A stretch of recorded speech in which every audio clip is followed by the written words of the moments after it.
Damian Vale destroyed everything he ever touched, including the only woman who ever truly loved him. Now he stands in a multi-million-dollar penthouse, watching her step out of the elevator alongside Manhattan's most dangerous man. And he knows instantly he's made the biggest mistake of his life. This is the story of a ruthless man learning to be human. But it's too late to save the one thing that matters. Watch to the end, hit like, and comment the city you're watching in, so I know how far this story has come. The rain came down like bullets against the glass. Damian Vale stood at the center of the Whitmore Tower penthouse, watching 300 of New York's wealthiest predators circle each other in designer clothing and manufactured smiles. Champagne flutes caught the light from chandeliers that cost more than most people's houses. Somewhere a string quartet played something European and forgettable. The air smelled like expensive perfume and older money. He hated every second of it, not because of the people. He'd spent 15 years becoming exactly like them, not because of the excess. He'd built his empire on excess, leveraged it, weaponized it.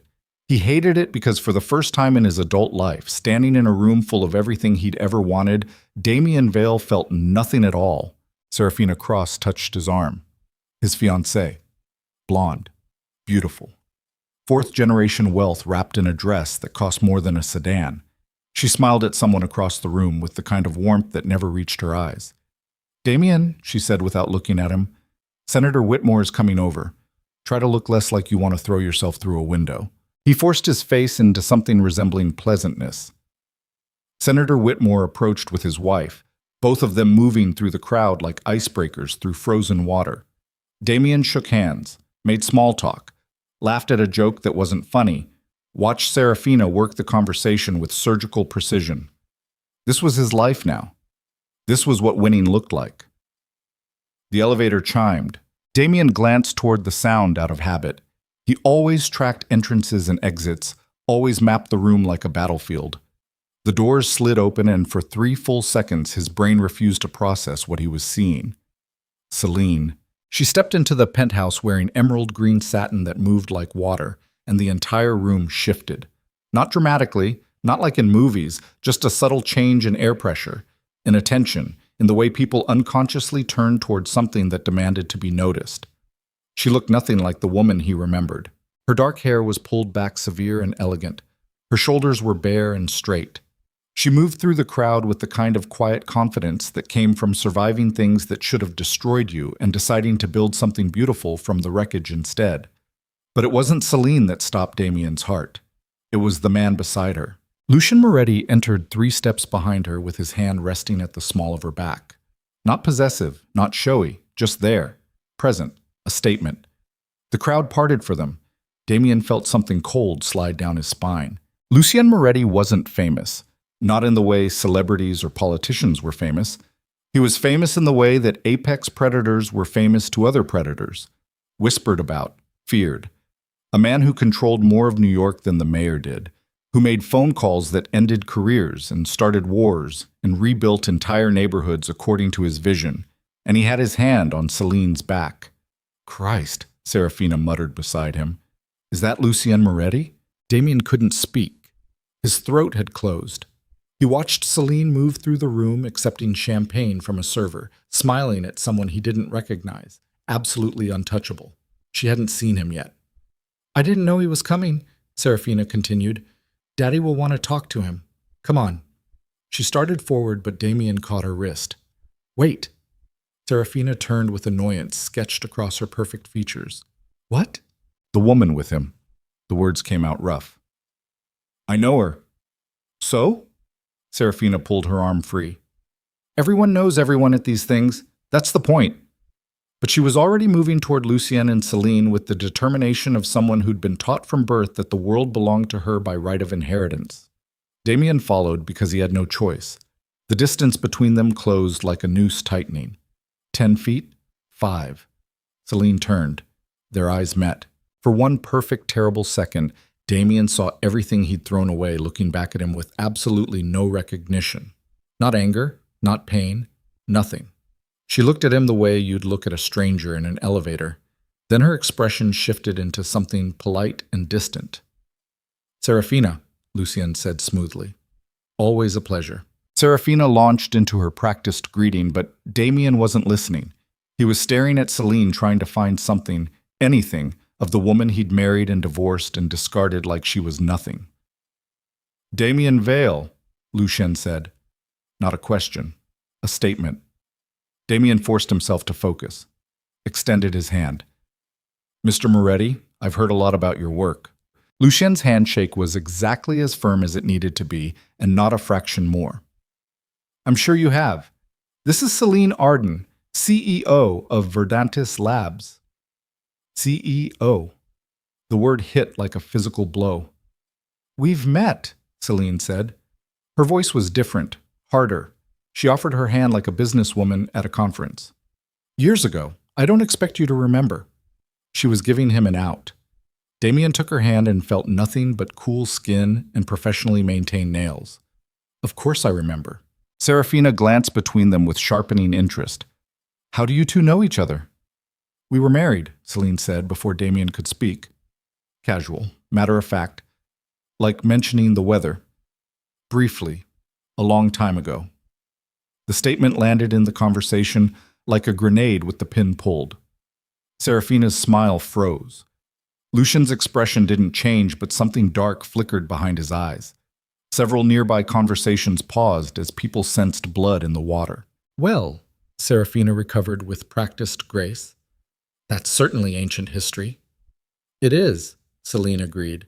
She turned her attention back to Lucien like Damian had ceased to exist. Should we find our table? They moved away. Damian stood there, feeling like he'd been gut-shot, while Serafina stared at him with something between fury and calculation. Married? She hissed. You were married to her, and you never mentioned it? It was years ago. It doesn't matter. It clearly matters to Lucien Moretti, or he wouldn't have brought her here. Serafina grabbed another champagne flute from a passing server. Do you have any idea how powerful that man is? If he's with her, there's a reason.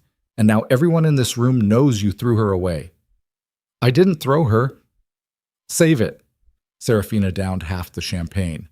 We're going to go smile and network and pretend this isn't a disaster. Then you're going to explain to me what the hell I just walked into. The dinner was torture.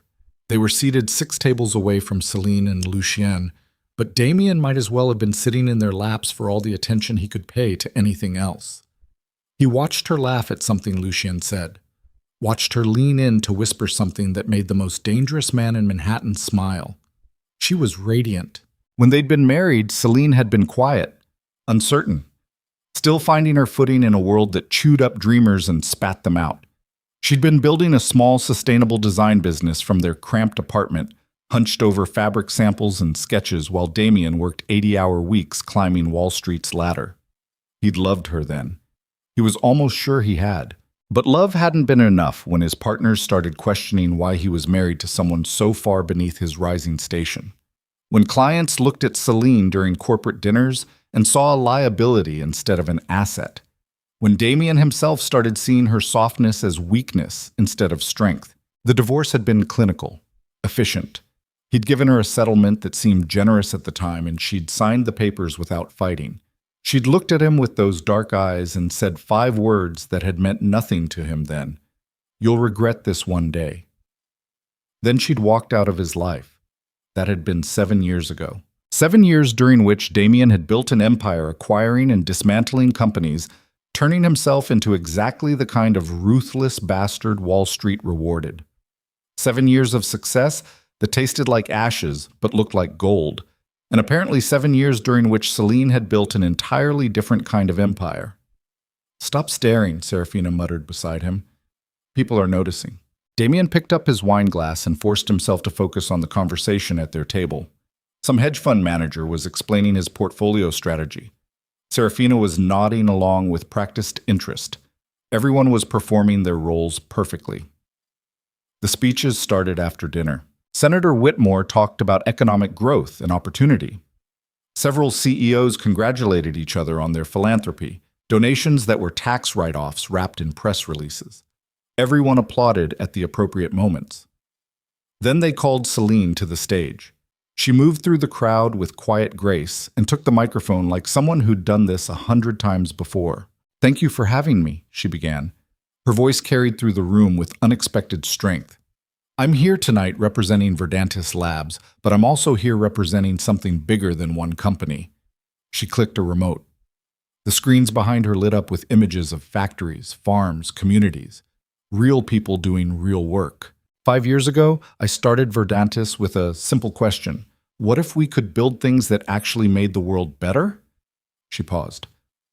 Not greener, not more sustainable according to some marketing department's definition.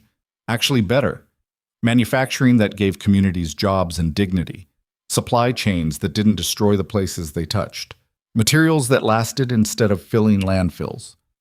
Another click. Charts appeared showing growth trajectories, job creation numbers, environmental impact reductions. Today, Verdantis operates in 12 states. We employ over 4,000 people directly and support another 20,000 jobs through our supply networks. We've kept family farms in business. We've helped revitalize dying factory towns. And we've proven that you don't have to destroy things to build an empire. She let that last sentence hang in the air. Damian felt it like a blade between his ribs. The question isn't whether ethical business can compete, Selene continued. The question is whether we're brave enough to demand it. Thank you. The applause was genuine. Not the polite golf claps of obligatory charity, real appreciation from people who recognized that something different was happening on that stage. Selene returned to her seat beside Lucien. He leaned in and said something that made her smile. Damian's hands were shaking. She's impressive, Serafina said. There was something calculating in her voice. Verdantis is about to go public, isn't it? I heard Daddy mention it. I don't know. You should know. Serafina turned to face him fully. Damian, if Lucien Moretti is backing her company, that's information we can use. You were married to her. That's a connection. We're not using Selene for anything. Why not? She clearly used you as a stepping stone. Married up, learned the game, then moved on to someone with real power. Serafina shrugged. That's smart. That's what winners do. Something hot and ugly rose in Damian's chest. That's not what happened. Isn't it? Serafina smiled. Then tell me what did happen. Why did you divorce her? The question hung between them like smoke. Because she was too soft. Because she believed in things that made me feel small. Because every time she looked at me with hope in her eyes, I saw my own emptiness reflected back. We wanted different things, Damian said finally, and now she's got exactly what she wanted. Serafina stood. Come on, we're going to go congratulate her. You're going to remind her you exist, and I'm going to figure out what Lucien Moretti sees in a little sustainable materials company. They crossed the room. Up close, Selene was even more transformed. There was a hardness in her now, not cruelty, but something forged in fire and hammered into steel. She stood when she saw them coming, but her expression remained perfectly neutral. Congratulations on the speech, Serafina said warmly. It was truly inspiring. Thank you. I'd love to hear more about Verdantis. My father sits on several investment boards, and I'm always looking for interesting opportunities. We're not taking on new investors at this time, Selene replied smoothly, but I appreciate the interest. Lucien was watching Damian, just watching. His expression revealed nothing, but Damian felt like he was being x-rayed, catalogued, assessed. Selene, Damian said. His voice came out rougher than he intended. Can we talk? Privately? About what? About... He glanced at Lucien and Serafina. About the past. About what I said when we last spoke. The past isn't relevant to me anymore. Selene's voice was kind but final. I hope your life has been good to you, Damian. Really, but we don't have anything to discuss. Please. The word escaped before he could stop it. 5 minutes. Lucien's hand moved to Selene's lower back again. Protective. A question. She looked at Damian for a long moment. Something flickered across her face. Not anger or hurt, but something closer to pity. 5 minutes, she agreed. The balcony. They left Lucien and Serafina in a conversational standoff and moved through the crowd toward the glass doors leading outside. The rain had stopped, but the city was still wet, gleaming with reflected light. The balcony was empty. Selene leaned against the railing and looked out at Manhattan spread below them like scattered diamonds. She didn't turn to face him. What do you want? She asked. I want to know how you did it. Damian moved beside her but kept distance between them. How you built Verdantes, how you became this. This? She glanced at him. You mean successful? Whole? Actually happy? Yes. I stopped letting people like you tell me what I was worth. Her voice was soft but absolute. I stopped believing that power meant domination. I built something that mattered instead of something that just made money. And I found someone who saw me as an equal instead of an accessory. Lucien. Lucien. She said his name with warmth. He's a good man, complicated, dangerous in ways you can't imagine, but good. Does he know? Damian asked. About us? Of course he knows. I don't keep secrets from him. She turned to face him fully. Why are you really asking me these questions? What do you want? The truth lodged in his throat like broken glass. I want to know if you ever think about me. I want to know if I destroyed something irreplaceable. I want to go back 7 years and make different choices. But I can't. So I'm standing here feeling like my chest is caving in while you look at me like a stranger. I want to apologize, he said instead, for how I treated you, for the things I said when we divorced. You were right. I did regret it. Selene studied his face. Okay? Okay? Apology heard. Is there anything else? The coldness in her response hurt worse than anger would have. Anger meant she still felt something. This was just indifference. Do you hate me? He asked. No. She looked back out at the city. I did for a while. Then I realized hating you gave you power over me I wasn't willing to sacrifice. So I let it go. I let you go. Just like that. Just like that. She pushed away from the railing. Your 5 minutes are up. I need to get back to Lucien. She started toward the doors, but Damian caught her arm. Selene, wait! She looked down at his hand on her arm, then up at his face. Let go. He released her immediately. I'm sorry. You just what? For the first time, heat entered her voice. You just realized too late that you threw away something real? You just noticed that the woman you called too small for your world built something bigger than anything you ever touched? You just want to feel better about your choices by getting my forgiveness? Yes, he said, because it was true and lying would be worse. Selene's expression softened slightly. I can't give you that. I'm not your absolution, Damian. I'm not your second chance. I'm just someone you used to know who built a good life after you broke her heart. Are you happy? The question came out desperate. With Lucien? With all of this? Yes. Simple. Certain. I'm happy. The glass doors opened and Lucien stepped out. He took in the scene with one glance. Damian's desperate face, Selene's defensive posture, the tension crackling between them. Is there a problem? He asked quietly. No, Selene said. We're done here. She moved to Lucien's side and he wrapped an arm around her shoulders. They fit together perfectly. Damian stood there alone on the balcony watching them walk away and felt something fundamental break inside his chest. He returned to the party. Serafina was talking to Senator Whitmore, but her eyes tracked him as he approached. She excused herself and pulled him into a corner. Well, she demanded. What did she say? Nothing important. Don't lie to me. You look like someone died. Maybe someone did. Damian grabbed champagne from a passing server and downed it in one swallow. I'm done with this party. We're leaving. We can't leave. Daddy specifically asked us to... I said we're leaving. Something in his voice made Serafina pause. She studied him with calculating eyes, then nodded slowly. Fine. We'll leave. But you're going to explain what's happening in the car. They made their excuses and collected their coats. As they waited for the elevator, Damian glanced back across the room. Selene was laughing at something someone said. Lucien's hand rested at her back. Always there, always protective, always present. She looked radiant, complete, like someone who'd found exactly where she belonged in the world. The elevator doors opened. They stepped inside. As the doors closed, cutting off his view of the party and Selene and the life he'd thrown away, Damian Vale had one crystalline moment of understanding. He hadn't lost Selene.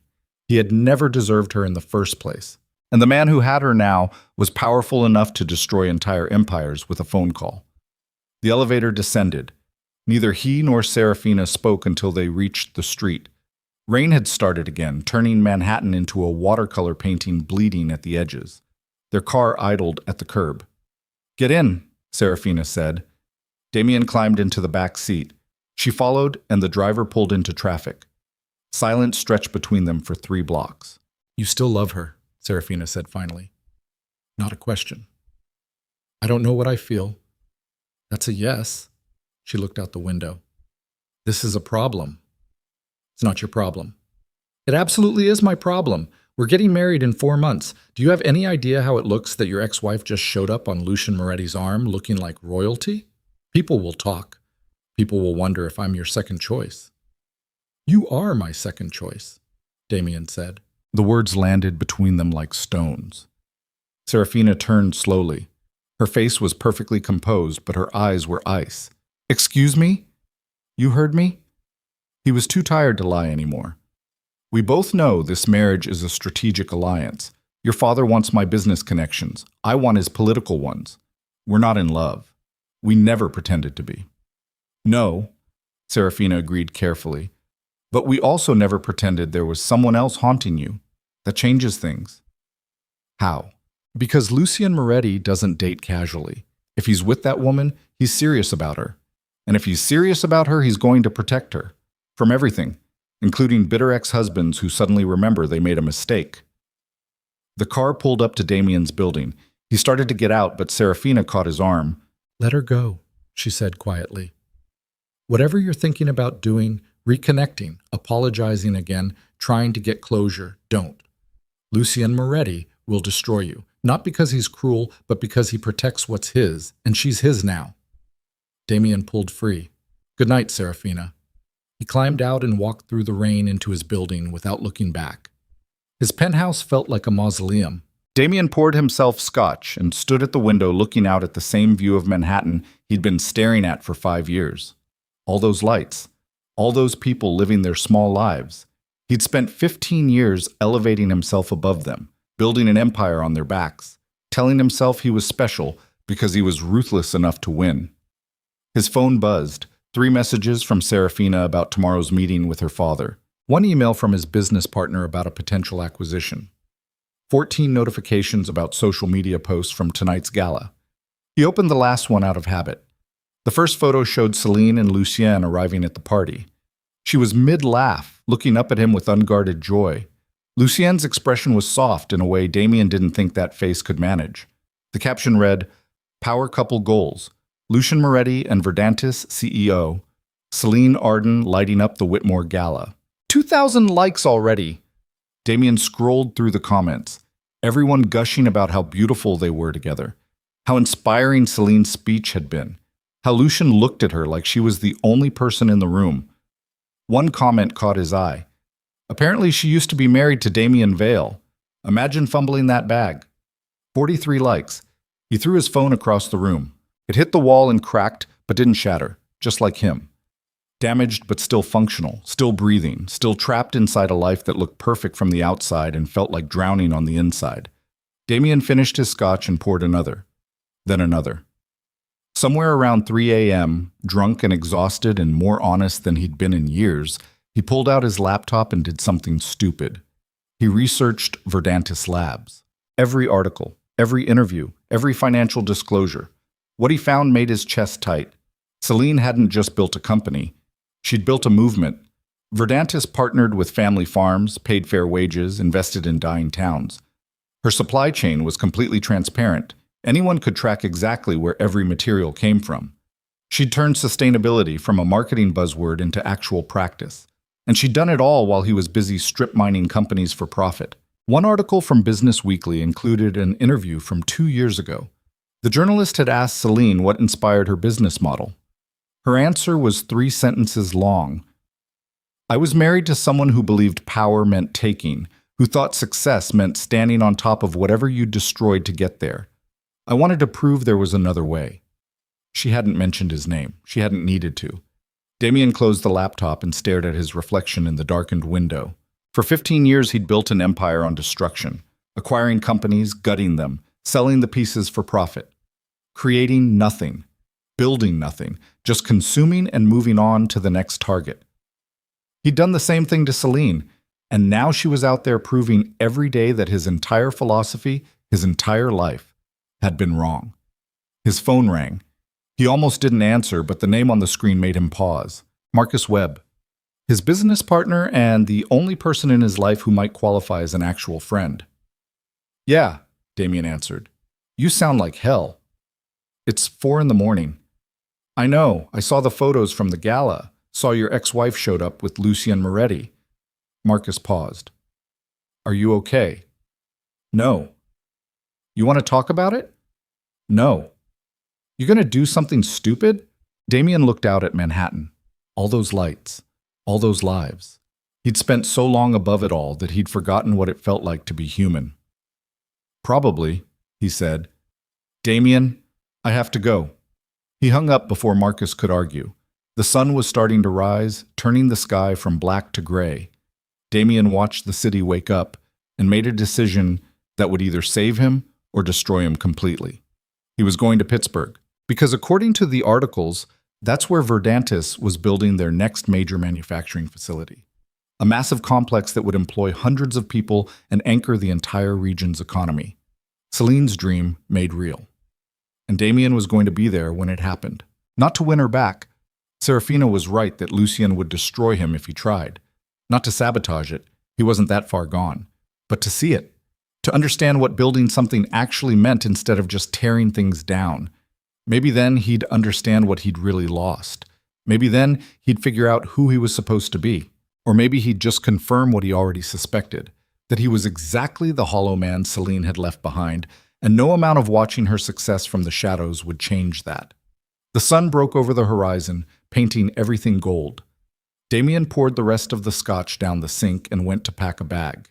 He didn't tell Serafina, didn't tell Marcus, didn't tell anyone. 3 days later, he was standing in Pittsburgh rain outside a construction site watching workers build the future while his own empire started crumbling behind him. But that was still 3 days away. Right now, in this moment, as dawn broke over Manhattan and Damian Vale stood in his empty penthouse, surrounded by everything he'd ever wanted and nothing that mattered, he made a choice.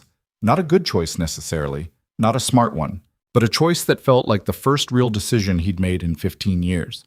He was going to learn what it meant to build something, even if it killed him, even if it cost him everything. Because watching Selene last night, radiant and whole and completely beyond his reach, had taught him one terrible truth. The empire he'd built was already dead. He just hadn't noticed yet. Pittsburgh smelled like rust and rain and broken promises. Damian stepped off the Greyhound at 5:30 in the morning into air so thick with moisture it felt like breathing through wet cotton. The bus station was nearly empty, just him, a kid sleeping against his backpack, and a woman smoking by the vending machines who looked like she'd been awake for 3 days straight. He grabbed his duffel bag from the luggage compartment and stood on the cracked pavement trying to remember the last time he'd taken public transportation. 10 years? 15? Back when he was clawing his way up from nothing, before the private jets and town cars and the insulation that money bought from ever having to stand in places like this. The woman by the vending machines was staring at him. Damian looked down at himself and understood why. He was wearing a $2,000 coat over jeans he'd bought at a rest stop in Pennsylvania. Designer shoes that cost more than most people's monthly rent, already ruined from the wet pavement. He looked exactly like what he was. Someone trying to disappear who didn't know how. You lost? The woman called over. Yeah, Damian admitted. She laughed, a rough sound like gravel in a disposal. Ain't we all, sweetheart, ain't we all? He found a motel 6 blocks from the construction site, the kind of place that rented by the hour or the week and didn't ask questions as long as your credit card cleared. The room smelled like cigarettes and disinfectant. The wallpaper was peeling. Water damage stained the ceiling in shapes that looked like continents. Damian dropped his bag on the bed and stared at the wall. What the hell was he doing here? He'd left New York 3 days ago with barely a plan. Told Serafina he needed space to clear his head. Told Marcus he was handling a potential acquisition out of state. Told himself he just needed to see Verdantis with his own eyes, understand what Selene had built, and then he'd go back to his life. But sitting in this motel room with rain hammering the window and the radiator clanking like it was trying to die, Damian knew that was a lie. He wasn't here to understand. He was here because going back to New York, to Serafina and the wedding planning and the empty penthouse and the empire that suddenly felt like a tomb seemed impossible, like trying to breathe underwater. His phone buzzed. 7 missed calls from Serafina, 12 texts, 3 voicemails he hadn't listened to. He turned the phone off. The construction site opened at 6:30. Damian stood across the street in the rain watching workers arrive in pickup trucks and beat-up sedans, carrying lunch pails and thermoses, moving with the exhausted purpose of people who'd been doing hard labor their entire lives. The Verdantes facility was massive, even half-finished. Steel framework rose against the gray sky, like the skeleton of something prehistoric. Concrete foundations sprawled across 10 acres. Cranes loomed overhead. Signs everywhere promised jobs, investment, future. Selene's vision made physical. A man in a hard hat and high-visibility vest was checking workers in at a trailer near the entrance. Site manager, probably. Damian watched the process for 20 minutes before crossing the street. "Help you?" the man asked without looking up from his clipboard. "I'm looking for work." Now the man looked up, took in Damian's expensive coat, his clean hands, his posture that screamed corporate boardroom instead of construction site. "You serious?" "Yes." "What's your experience?" "None." The man laughed. "Then why the hell are you wasting my time?" "Because I need a job, and you're hiring." Damian met his eyes. "I can follow instructions. I can work hard. I just need a chance." The site manager studied him for a long moment. "You running from something?" "Yeah." "Law?" "No, just life." Something shifted in the man's expression. He'd clearly heard that answer before. "Name?" "Damian." He almost gave his last name out of habit, but stopped himself. "Just Damian. I'm Frank Cordova, site manager." Frank pulled a form from his clipboard. "Fill this out. You'll start as general labor, moving materials, cleaning up debris, whatever needs doing. $12 an hour. Show up late once and you're gone. Show up drunk or high and you're gone. 'Cause problems with the other workers and you're gone. Understood?" "Understood." "You got steel toes?" "No." "There's a supply shop 2 blocks east. Get boots before tomorrow or don't bother coming back." Frank handed him the form. "We start at 6:30, not 6:35, 6:30. Damian took the form. His hands were already cold from standing in the rain. "Thank you." "Don't thank me yet. You'll be begging to quit by the end of the week." That night, Damian lay in the motel room, staring at the water-stained ceiling and thought about calling Serafina, explaining, apologizing, going back to New York and pretending the last 3 days had been some kind of breakdown he could recover from. His phone stayed off. Morning came like a punishment. The alarm on the motel clock radio jolted him awake at 5:45. His body ached from the terrible mattress. He showered in water that never got properly hot and dressed in the work clothes he'd bought at a big box store the night before: jeans, flannel shirt, steel-toed boots that already hurt his feet. He looked at himself in the mirror and barely recognized the man staring back. The site was chaos when he arrived, workers everywhere moving with practiced efficiency, trucks backing up with loads of steel and lumber, the scream of power tools cutting through the morning air. Frank saw him and waved him over. "You showed up. Good. That's more than most." Frank handed him a hard hat and safety vest. "See that pile of rebar over there? Needs to be moved to the south end of the site. Start hauling." The rebar was heavier than it looked. Damian grabbed a bundle, 6 pieces bound together with wire, and felt his back protest immediately. He'd been to the gym plenty, but that was different, controlled. This was just raw weight and distance and no brakes. He carried the bundle 50 yards and dropped it where Frank had indicated. His hands were already starting to blister. A worker nearby laughed. "First day? That obvious? You're holding it wrong. Here." The guy demonstrated. "Grip closer to the center. Use your legs more, otherwise you'll destroy your back by lunch." "Thanks." "No problem. I'm Tommy." He offered a hand covered in calluses and old scars. Damian shook it. "Damian." "Welcome to hell, Damian. It gets worse." Tommy wasn't lying. By 10 a.m., Damian's hands were bleeding through his gloves. By noon, his back felt like someone had taken a baseball bat to it. By 2 p.m., he was moving on pure stubbornness, refusing to be the guy who quit his first day. The other workers watched him with varying degrees of amusement and pity. Some offered advice. Most just let him suffer. That was apparently part of the initiation. During the afternoon break, Damian collapsed against a concrete barrier and tried not to vomit. Tommy dropped down beside him and handed him a bottle of water. "You're gonna die," Tommy said cheerfully. "Probably." "Why are you here? And don't give me the need a job line. You're not from around here. You don't move like someone who's done this before. So what's the real story?" Damian drank half the water before answering. "Needed to learn something." "Learn what? How to ruin your hands? How to build something instead of destroy it?" Tommy studied him with suddenly sharp eyes. "That's a weird answer. It's an honest one." "Fair enough." Tommy stood and offered a hand. "Come on, break's over. Frank's a hard ass about getting back to work on time." The next 3 weeks were brutal. Damian woke up every morning feeling like he'd been hit by a truck. His hands developed calluses on top of blisters on top of calluses. His back screamed constantly. He lost 15 pounds he didn't have to lose. The motel room felt less like shelter and more like a holding cell between shifts. But something strange was happening. He started learning. Not just the work, though he got better at that, learned to move efficiently, to anticipate what needed doing next. He learned the rhythm of the site, the language of construction, how to read blueprints, how to work as part of a crew instead of commanding from above. And he learned the workers.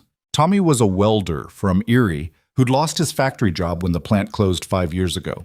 Been drifting from site to site ever since, following the work, sending money back to his ex-wife and kids. Maria ran one of the cranes.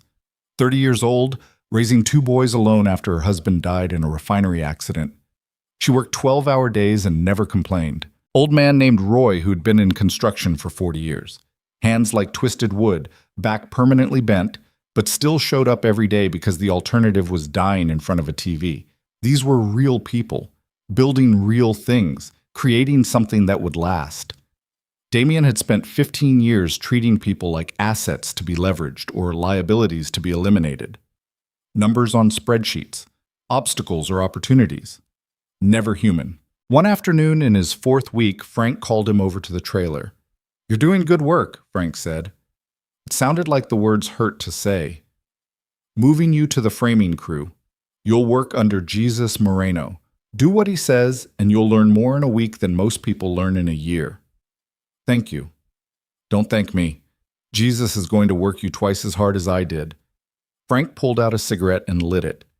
"Can I ask you something?" "Sure." "What are you really running from?" Damian looked out at the construction site. All that steel and concrete rising from nothing. Myself, I think. "You find what you're looking for yet?" "No." "Keep looking. Plenty of people come here trying to disappear. Most of them just find new ways to be miserable."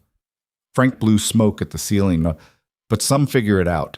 Maybe you will too." Jesus Moreno turned out to be a compact man in his 50s, with hands that looked like they could bend steel, and a teaching style that involved yelling in 2 languages. "You," he said, when Damian reported to the framing area, "you're the corporate guy trying to pretend he's not corporate." Word travels fast. Small site. Everyone knows everyone's business. Jesus handed him a nail gun. "You know how to use this?" "No." "Good.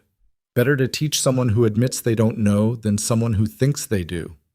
He spent the next hour showing Damian the basics.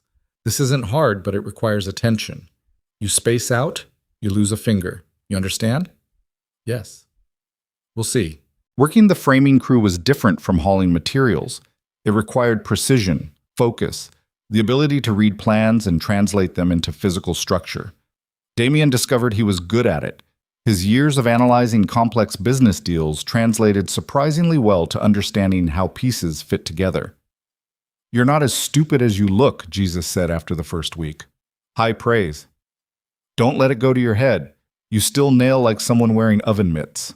But Damian kept improving. The work became less torture and more meditation. There was something clean about it. You built a wall. The wall stood. Results were immediate and visible. No quarterly earnings reports, no stock prices, no lawyers arguing over contract language. Just structure rising from blueprint to reality. His 6th week on site, Damian's phone finally died. He'd kept it off since arriving in Pittsburgh, but apparently the battery had drained anyway. He stared at the black screen and felt nothing. No urge to charge it, no panic about missing calls or emails, just relief. Tommy noticed the dead phone during lunch. You ever going to turn that thing back on? Probably not. People must be worried about you. People must be relieved they don't have to deal with me. Tommy unwrapped his sandwich, peanut butter and jelly. Same thing he brought every day. That's a dark way to look at it. It's realistic. Realism is just pessimism with better marketing. Tommy took a bite. You got family? Had a wife once. Screwed that up beyond repair. Most of us have. That's not unique. Tommy crumpled the sandwich bag. I got 2 kids I barely see. Ex-wife who hates me. Parents who stopped talking to me when I couldn't hold down a real job. But I still call them, still try. Because the alternative is deciding you're not worth anyone's time. And once you make that decision, you're already dead. Damian thought about Serafina, Marcus, his business partners, the entire life he'd built in New York. What if they're better off without you? He asked. Then you fix yourself and prove them wrong, or you stay broken and prove them right. Either way, running away just makes the decision for them. That night, Damian bought a charger at a convenience store. Sat in his motel room staring at the phone for 20 minutes before plugging it in. The screen lit up. 93 missed calls, 247 text messages, 38 voicemails. Most were from Serafina. Her messages evolved from worried to angry to cold in the span of 72 hours. The last one just said, "Don't bother coming back. The engagement is off. Lose my number." Several from Marcus. Those stayed worried throughout. The most recent was from yesterday. I don't know where you are or what you're doing, but I'm starting to think about filing a missing persons report. Call me, please. 3 from his business partner, Richard. The first 2 about acquisition deals. The third more ominous.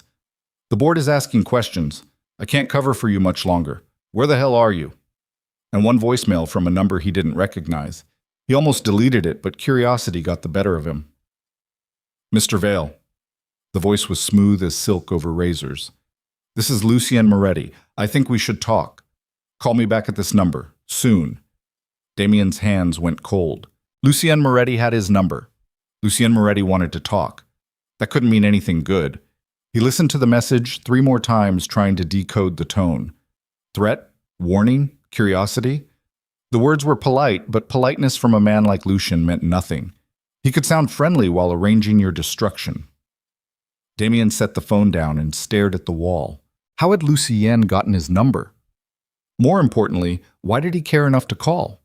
Damian was nobody to him, just Selene's pathetic ex-husband who'd shown up at a party and gotten appropriately dismissed, unless Selene had told him about the balcony conversation, unless Lucien thought Damian was a threat. The thought made his stomach clench. He'd seen what Lucien's protection looked like. That hand at Selene's back, always present, always watchful. A man like that didn't leave loose ends. And Damian had made himself a loose end. He grabbed his jacket and walked to the nearest bar, ordered whiskey, and tried not to think about what Lucien Moretti might want to talk about. The bar was nearly empty, just him, the bartender, and an old woman playing video poker in the corner. Sports highlights played on the TV with the sound off. Damian drank and watched the flickering screen and tried to figure out his next move. Call Lucien back? Ignore it? Disappear deeper? You look like someone shot your dog, the bartender said. Worse, someone shot my life. Hate when that happens. The bartender refilled his glass without being asked. Self-inflicted or enemy fire? Both. Also hate when that happens. The bartender was maybe 60 with the kind of face that had seen everything twice. You passing through or local? I don't know anymore. That's usually when you're local. The bartender leaned against the bar. What's keeping you here? Damian thought about the construction site, the weight of steel beams, the satisfaction of watching walls rise, the strange camaraderie of men and women building something together. Penance, he said finally. For what? Being the kind of person who needs to do penance. The bartender laughed. That's everybody, friend. Question is whether you're doing it or just performing it. Damian finished his drink. I honestly don't know. His phone rang. Marcus. Damian almost didn't answer, but guilt got the better of him. He stepped outside into the rain and pressed accept. Jesus Christ, Damian, where the hell are you? Pittsburgh. Pittsburgh? What the hell is in Pittsburgh? I'm working construction. Silence. Then, you're what? You heard me. No, I heard the words, but they don't make sense. You're a managing partner at Vale Acquisitions. You close billion-dollar deals. You don't work construction. Well, now I do. Damian, Marcus's voice dropped. Talk to me. What's happening? Serafina called me furious. The board is losing their minds. Richard is trying to stage some kind of coup. Your entire life is falling apart, and you're in Pittsburgh working construction? Sounds about right. This is about that woman, isn't it? Your ex-wife, the one at the gala. Damian leaned against the brick wall and closed his eyes. Okay. Marcus was using his calm, the client voice. So you saw her. It brought up old feelings. You panicked. That's understandable. But you need to come back, now, before this gets worse. It's already worse. Then stop digging. Get on a plane. Come back to New York. We'll fix this. There's nothing to fix. It's all been broken for a long time. I just finally noticed. You're not making sense. I'm making perfect sense. For the first time in years, I'm making perfect sense. Damian opened his eyes and stared at the rain-soaked street. I built an empire on other people's destruction. I gutted companies and called it strategy. I threw away the one real thing I had because it didn't fit my image, and I did it all while telling myself I was successful. You are successful. You're one of the most successful acquisitions men in... I'm hollow, Marcus. The whole thing is hollow, and I can't go back to pretending it isn't. So what, you're just going to stay in Pittsburgh? Work construction forever? That's your plan? I don't have a plan. I'm just trying to figure out who I'm supposed to be. Marcus was quiet for a long moment. Lucien Moretti has been asking about you. Damian's stomach dropped. How do you know that? Because he called the office, spoke to Richard, asked about your current location and business interests. Very politely. Very cordial. The kind of cordial that makes you check your brakes before driving home. What did Richard tell him? That you were handling business out of state and would return his call shortly. Then Richard called me panicking because Lucien Moretti doesn't make casual inquiries. Marcus paused. What did you do, Damian? Nothing. I just talked to Selene for 5 minutes at a party. Well, apparently that was enough. Lucien Moretti doesn't protect casually.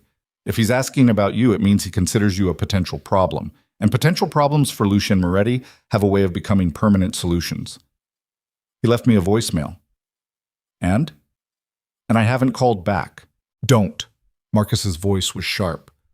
Whatever you're thinking about doing, apologizing to her, trying to reconnect, anything, don't. Come back to New York, let this blow over. In 6 months, everyone will have forgotten about it. I don't want them to forget about it. What does that mean? It means I'm tired of running from consequences. I'm tired of being the kind of person people need to forget about. Damian, listen to me carefully. Lucien Moretti is not someone you want as an enemy. He's connected to things you can't even imagine. Money, politics, power structures that make our acquisitions look like children playing Monopoly. If he decides you're a threat to Selene, you won't see it coming. You'll just wake up one day and your entire world will be gone. My entire world is already gone.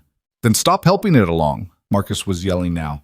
Get your head together and come home before you make this irreversible. Damian hung up. He stood in the rain for a while trying to feel something other than numb. Finally, he went back inside the bar, paid his tab, and walked to the motel through streets that smelled like wet pavement and distant factories. The next morning, everything changed. Damian showed up to the site at 6:20 as usual, grabbed his hard hat and vest, headed toward the framing area where Jesus would be waiting with today's instructions and creative profanity. But Frank intercepted him. Need you on scaffolding detail today. I don't know scaffolding. You'll learn. We're short-handed, and there's a crew that needs support on the east wall. The scaffolding was 3 stories up. Metal platforms and crossbeams providing access to the upper floors of the building.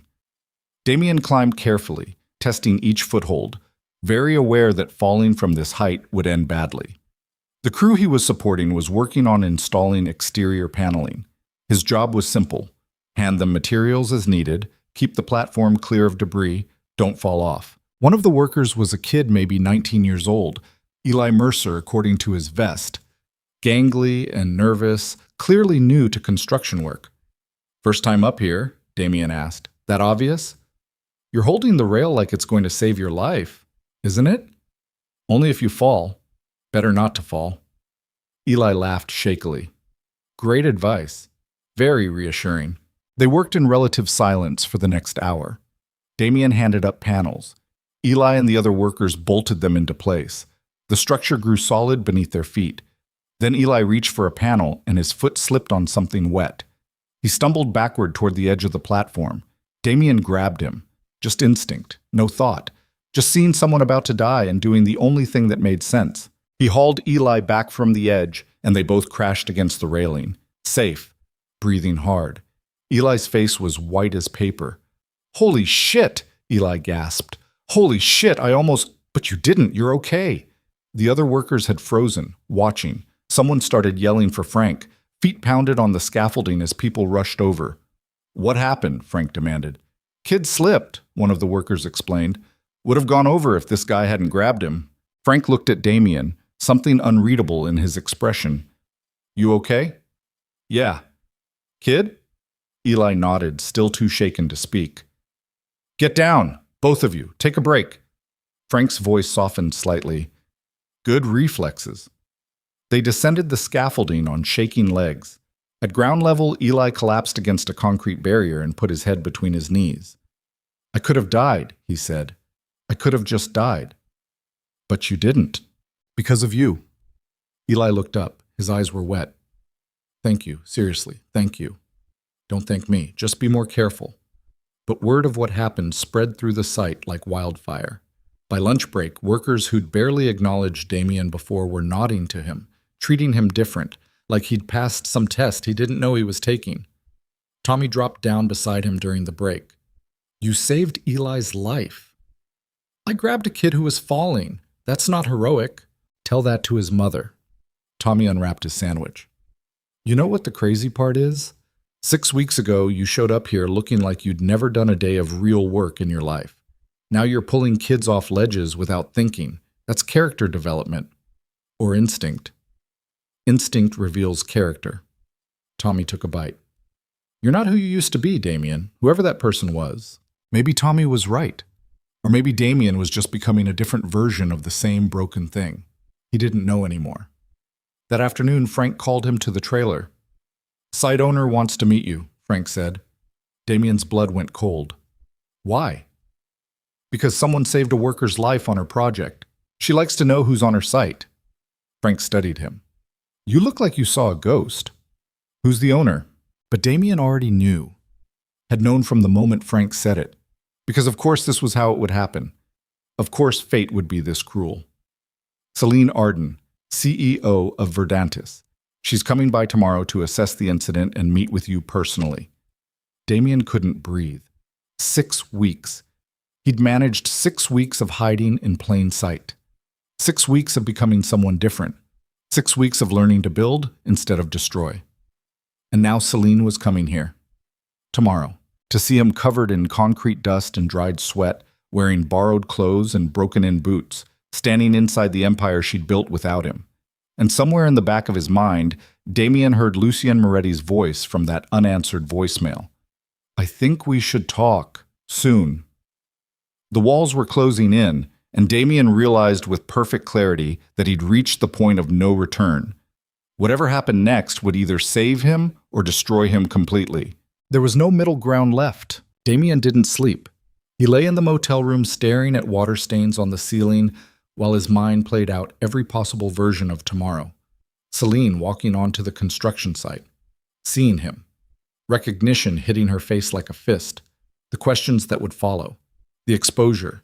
The inevitable confrontation with Lucien Moretti that would come after. At 3 a.m., he got up and paced the small room like a caged animal. At 4, he sat on the edge of the bed and stared at his hands. 6 weeks of construction work had transformed them. Calluses thick as leather, scars from cuts that hadn't healed properly, dirt embedded so deep no amount of scrubbing removed it completely. These weren't the hands that had signed billion-dollar contracts.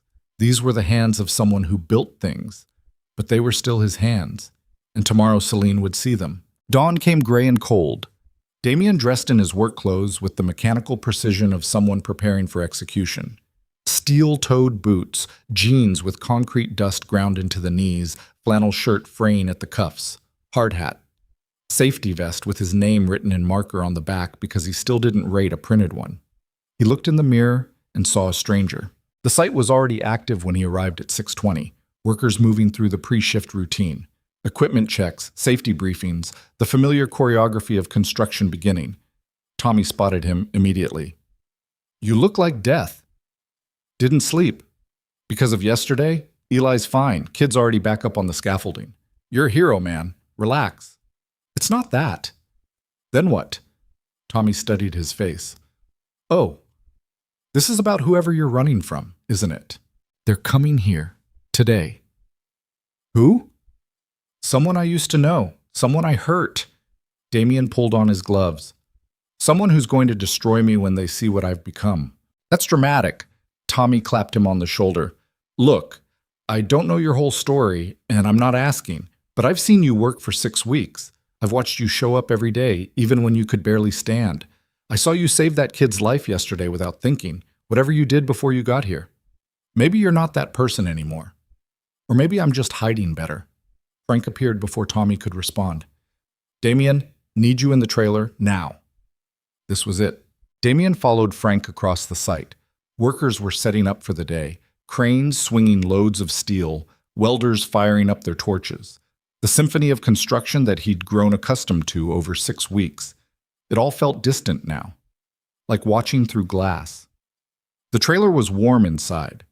Frank gestured to a chair. "Sit." Damian sat. Frank poured 2 cups of terrible coffee and handed one over. "Miss Arden is coming at 8. She wants to meet you. Thank you personally for saving Eli. Standard protocol for her. She's good like that." "Frank, but before she gets here, I need to ask you something." Frank leaned against the desk. "Who are you really?" "What?" "Don't play stupid. I've been doing this 30 years. I know when someone doesn't fit."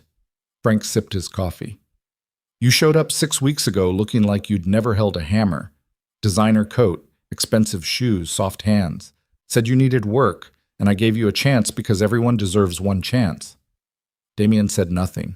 "You've been good," Frank continued. "Hard worker, fast learner. Yesterday you saved a kid's life, but you're not here because you need $12 an hour.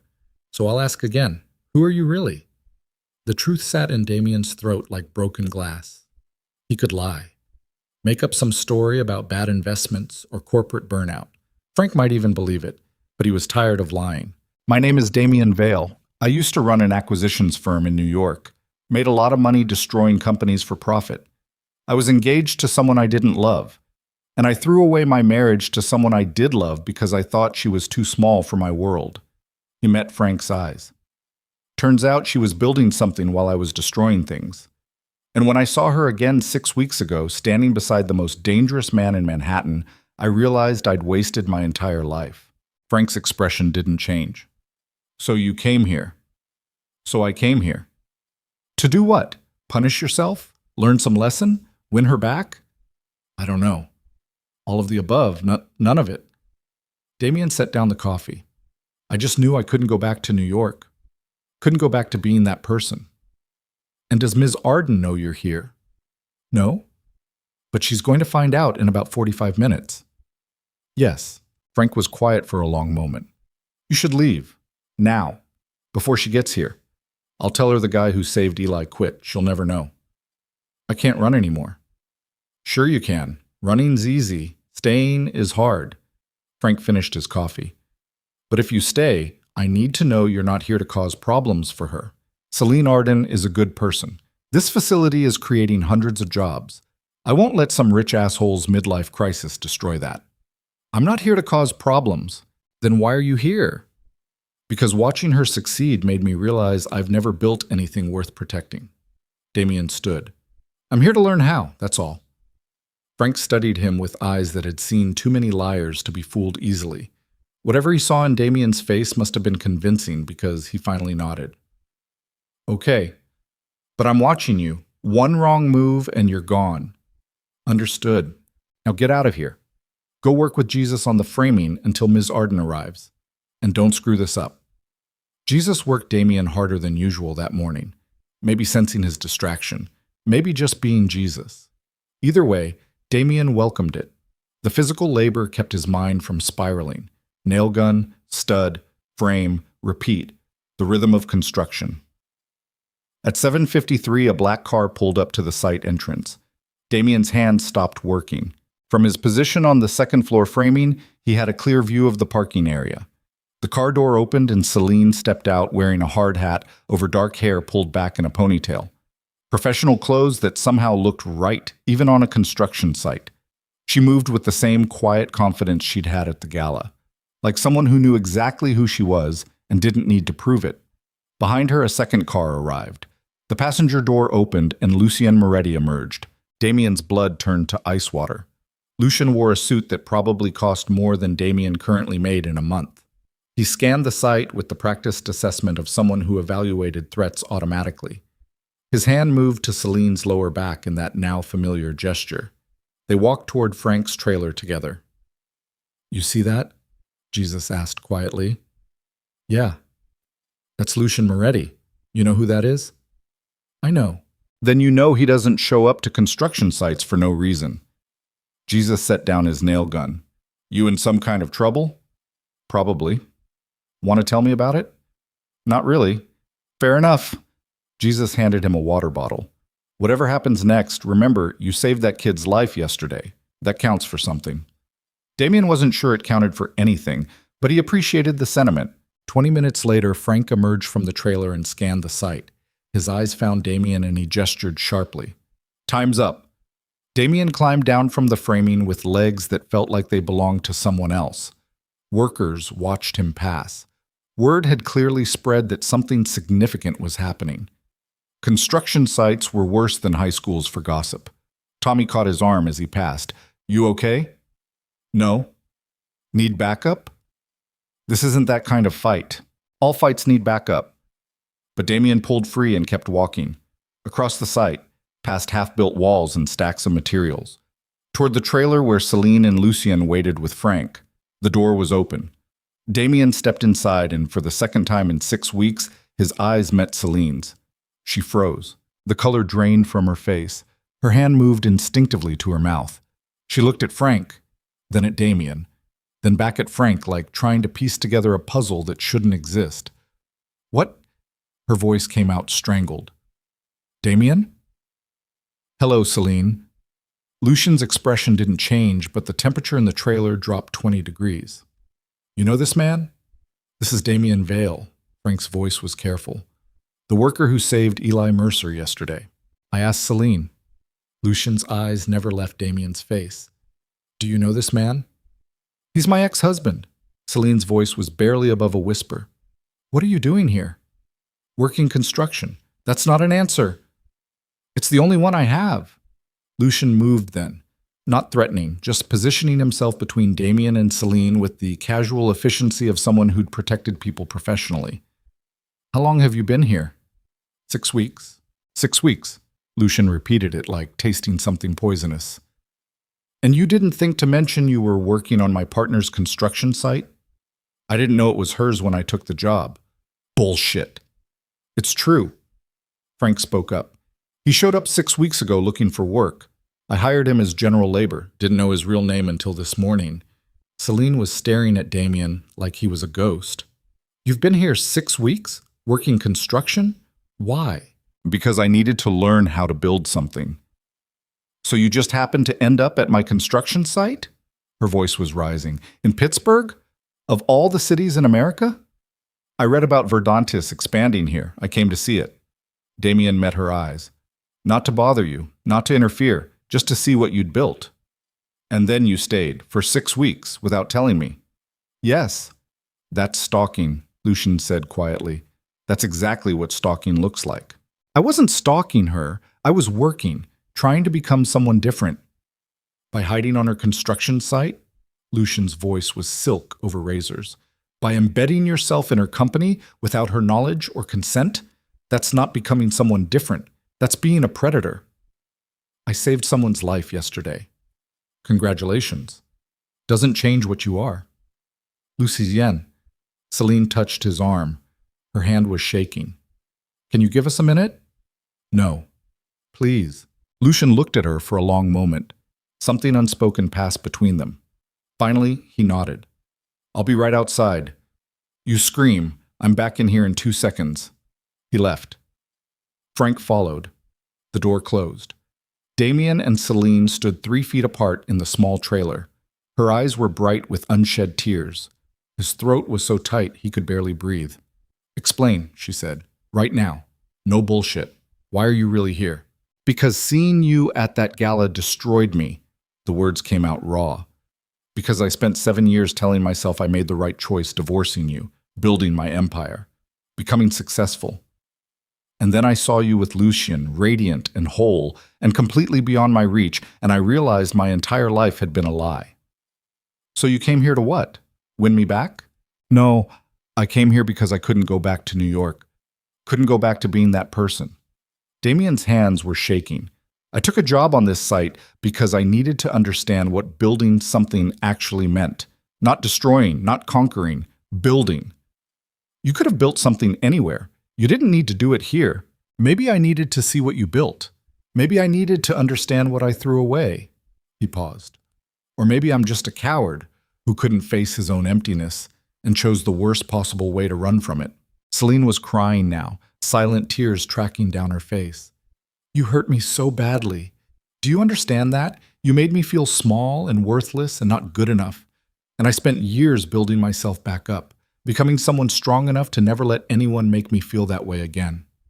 I know. And now you show up here, in my space, working on my project, and I have to relive all of it? Her voice broke. Why would you do that to me? I wasn't trying to hurt you. I swear I wasn't. But you did anyway, just like before. She wiped her face. That's what you do, Damian. You hurt people without meaning to because you're so focused on your own pain you can't see anyone else's. The words hit like fists because they were true. Everything she said was true. I'm sorry, Damian said. I know that's not enough. I know sorry doesn't fix anything, but I am genuinely sorry for all of it. What do you want from me? Selene asked. Forgiveness? Absolution? A second chance? I don't know. Nothing, maybe. I just needed you to know I'm not the person I was. Aren't you? She looked at him with eyes that had seen too much. You're still the man who makes decisions that affect other people without considering the consequences. You're still the man who thinks his pain justifies anything. You're just wearing different clothes now. Before Damian could respond, the trailer door burst open. Frank stood there, breathing hard. We have a problem. What kind of problem? Selene asked. Scaffolding collapse? East wall. We need everyone. They ran. Across the site toward screaming and the terrible sound of metal tearing. Workers were already converging on the area. Damian's heart was pounding. Not again. Not another accident. The scaffolding had collapsed on 3 levels. Metal twisted and bent. Platforms hanging at wrong angles. And somewhere in that wreckage, someone was screaming. Who's up there? Frank was yelling. Who was on the east scaffolding? Eli, someone shouted. Eli Mercer was up there with 2 others. The kid Damian had saved yesterday, trapped again. Nobody goes up there, Frank ordered. It's not stable. We call emergency services and wait. But Damian was already moving, not thinking, just moving. Because that kid was up there and Damian had saved him once and couldn't let him die now. Stop! Lucian's voice cut through the chaos. You go up there, you die too! Damian didn't stop. He reached the base of the damaged scaffolding and started climbing. The metal groaned under his weight. Platforms shifted and swayed. Below him, people were shouting, but the words didn't register. Second level. The framework was bent but holding. He could see Eli now, trapped under a fallen beam, blood on his face, eyes wide with terror.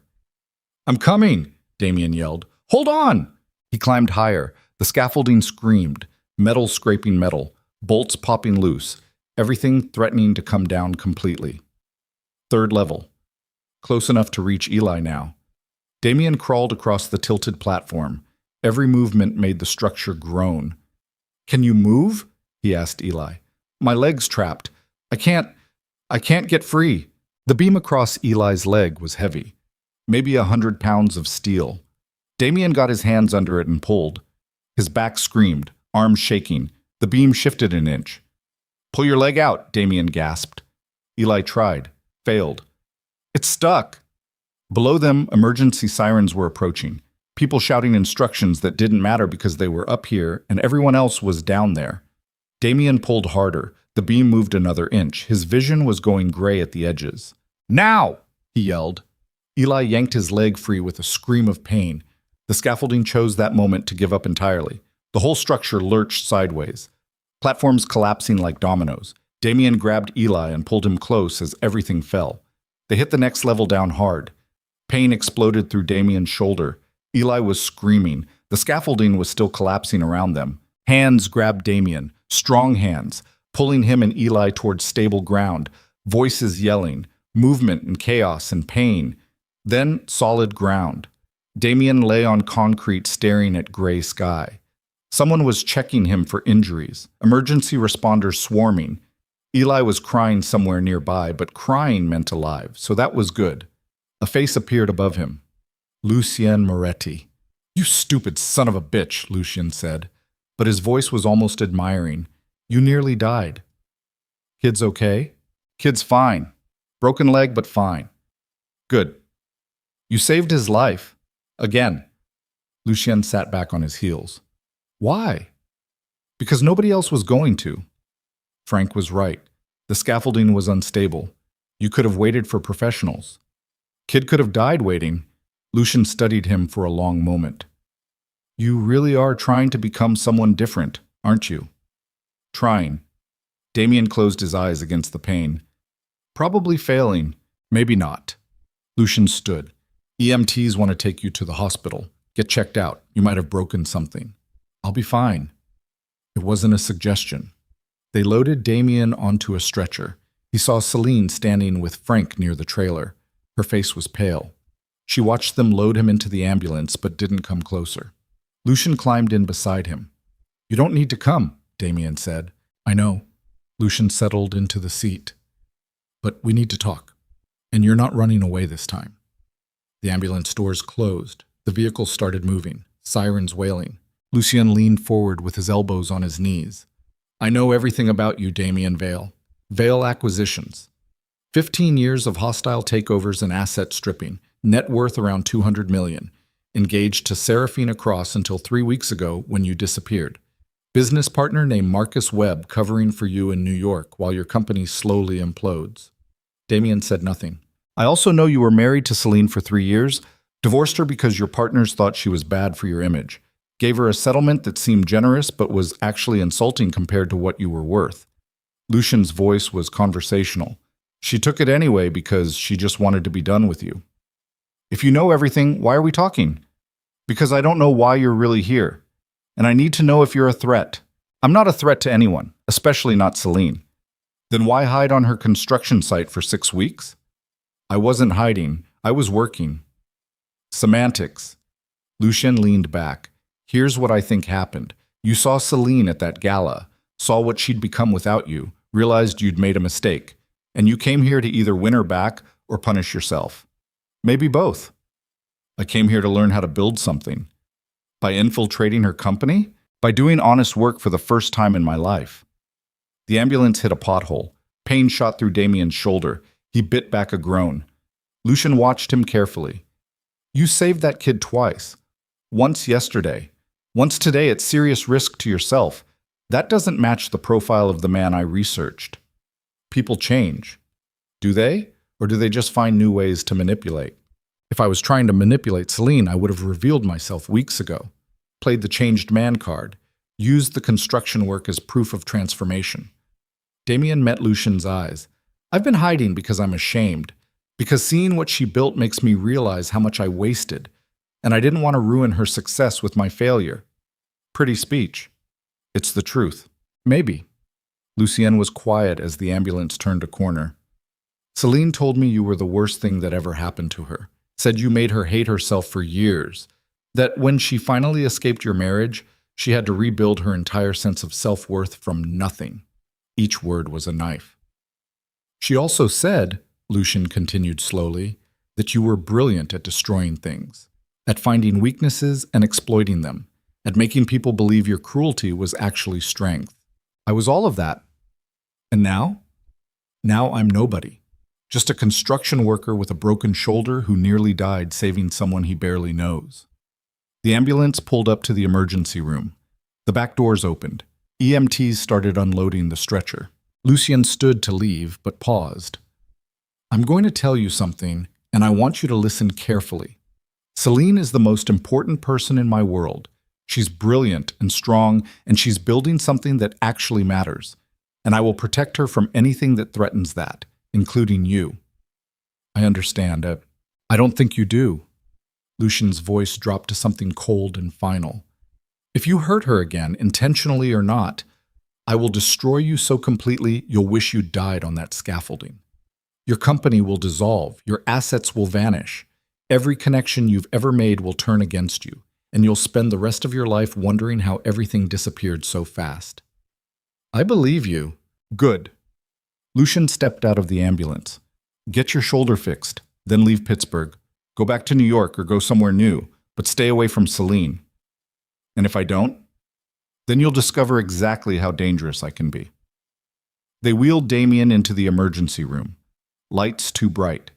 Doctors asking questions, x-rays, and examinations and painkillers that made everything soft at the edges. His shoulder wasn't broken but badly bruised, possible torn ligaments. They wrapped it and gave him a sling and prescription for pain medication. 4 hours later, Damian walked out of the hospital into late afternoon rain. No ride. No phone. No idea where to go next. He started walking toward the motel. Every step hurt. The pain medication was wearing off and his shoulder felt like someone had taken a sledgehammer to it. A car pulled up beside him, passenger window rolling down. Selene. Get in, she said. I can walk. Damian, get in the car. He got in. They drove in silence for 5 blocks. Selena's hands gripped the steering wheel like she was trying to strangle it. Her jaw was clenched. When she finally spoke, her voice was shaking. What you did today was stupid and reckless, and you could have died. I know. That kid has a mother, a sister, people who love him. If he died because the scaffolding collapsed before emergency services arrived, they would have been destroyed. I know. And you went up there anyway. She glanced at him, tears on her face. Why? Why do you keep doing heroic things when you're supposed to be the villain in this story? Maybe I'm tired of being the villain. That's not how it works. You don't just decide to be different and suddenly become different. Then maybe I'm not a different. Maybe I'm just the same broken person making one good choice instead of 100 bad ones. Selene pulled the car over, parked on a side street with rain hammering the windshield. She turned to face him fully. Lucien told you to leave Pittsburgh. Yes. Are you going to? Damian looked at her, really looked at her. This woman he'd married and divorced and destroyed, who'd rebuilt herself into something stronger and better than he'd ever been. I don't know, he said honestly. I don't know what I'm supposed to do anymore. You're supposed to leave, go back to your life. Let me have mine. What if I can't? Then you're still the selfish man I divorced. Her voice broke. Still the man who thinks his feelings matter more than everyone else's boundaries. You're right. I know I'm right. Selene wiped her face. But you saved Eli twice, and watching you go up that scaffolding today, knowing you could die, I felt something I didn't want to feel. What? Scared. Scared that you'd die before I could tell you how much I hate you for showing up here, how much I hate that seeing you broken and working construction makes me feel sympathy instead of satisfaction. How much I hate that I can't look at you now without remembering both the worst parts of my life and the fact that you're apparently trying to become someone better. The words hung between them like smoke. I don't expect forgiveness, Damian said quietly. I don't expect anything from you. Then what do you want? To not be empty anymore. His voice cracked. To build something that matters instead of destroying things for profit. To look at myself in the mirror and not hate what I see. Selene was crying openly now. That's not my responsibility. I'm not your redemption arc. I know. Then why does it feel like you're making it my responsibility anyway? She started the car again, drove him to his motel in silence. When she pulled up outside the building, she kept her hands on the wheel and stared straight ahead. Verdantis is in trouble, she said suddenly. What? We overextended on the Pittsburgh facility. Took on debt we can't service if the investor round falls through, and 3 of our major investors just pulled out because of market conditions. She finally looked at him. We're 60 days from bankruptcy if we can't secure new funding. Why are you telling me this? Because you were brilliant at acquisitions, at understanding complex financial structures and finding solutions nobody else could see. Her voice was raw. And because I'm desperate enough to consider asking my ex-husband for help, even though every instinct I have says it's a terrible idea. Damian's mind was already working, analyzing the problem, looking for angles and leverage and solutions, his old self rising up like muscle memory. Don't, Selene said sharply. Don't do that thing where you turn into the corporate shark. I need you to be the man who saved Eli, not the man who destroyed companies. What if they're the same person? Then I'm making a mistake trusting you. She unlocked the doors. Think about it. If you want to help, really help, not manipulate or control or try to win me back, meet me at the site tomorrow, 6 a.m.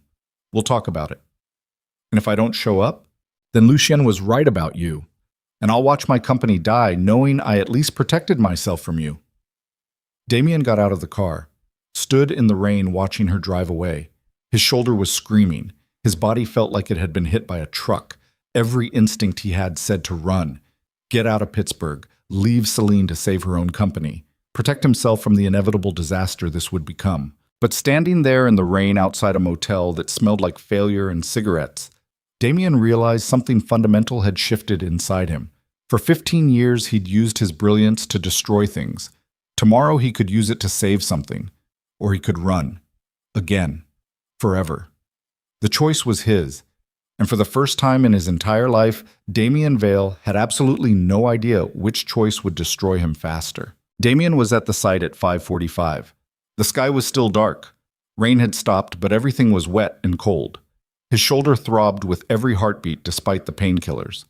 He'd spent the night awake again, staring at financial projections he'd pulled from memory, sketching out solutions on motel stationery, falling back into the pattern of thinking that had made him dangerous. Selene's truck pulled up at exactly 6 a.m. She got out carrying a thermos and a folder thick with documents. Her eyes were shadowed. She hadn't slept either. You came, she said. You asked me to. I half hoped you wouldn't. She handed him coffee. Would have made things simpler. They sat in her truck with the heater running. Selene spread financial documents across the dashboard. Balance sheets, cash flow projections, investor commitments that had evaporated overnight. Damian studied the numbers with the focus of someone reading an execution order. It was worse than she'd described. Verdantis had leveraged everything on the Pittsburgh facility, borrowed against future revenue that depended on investor commitments that no longer existed. The construction was 60% complete, but without immediate capital injection, they couldn't finish. And an unfinished facility was worthless. 60 days, Selene said quietly. Maybe less. Then we default on the loans and everything collapses. Who knows about this? Frank, my CFO, Lucien. The board is starting to ask questions, but I've been deflecting. She closed her eyes. 4,000 jobs, Damian. 4,000 people depending on this facility being completed. Families, communities. I promised them something real, and I'm going to fail them.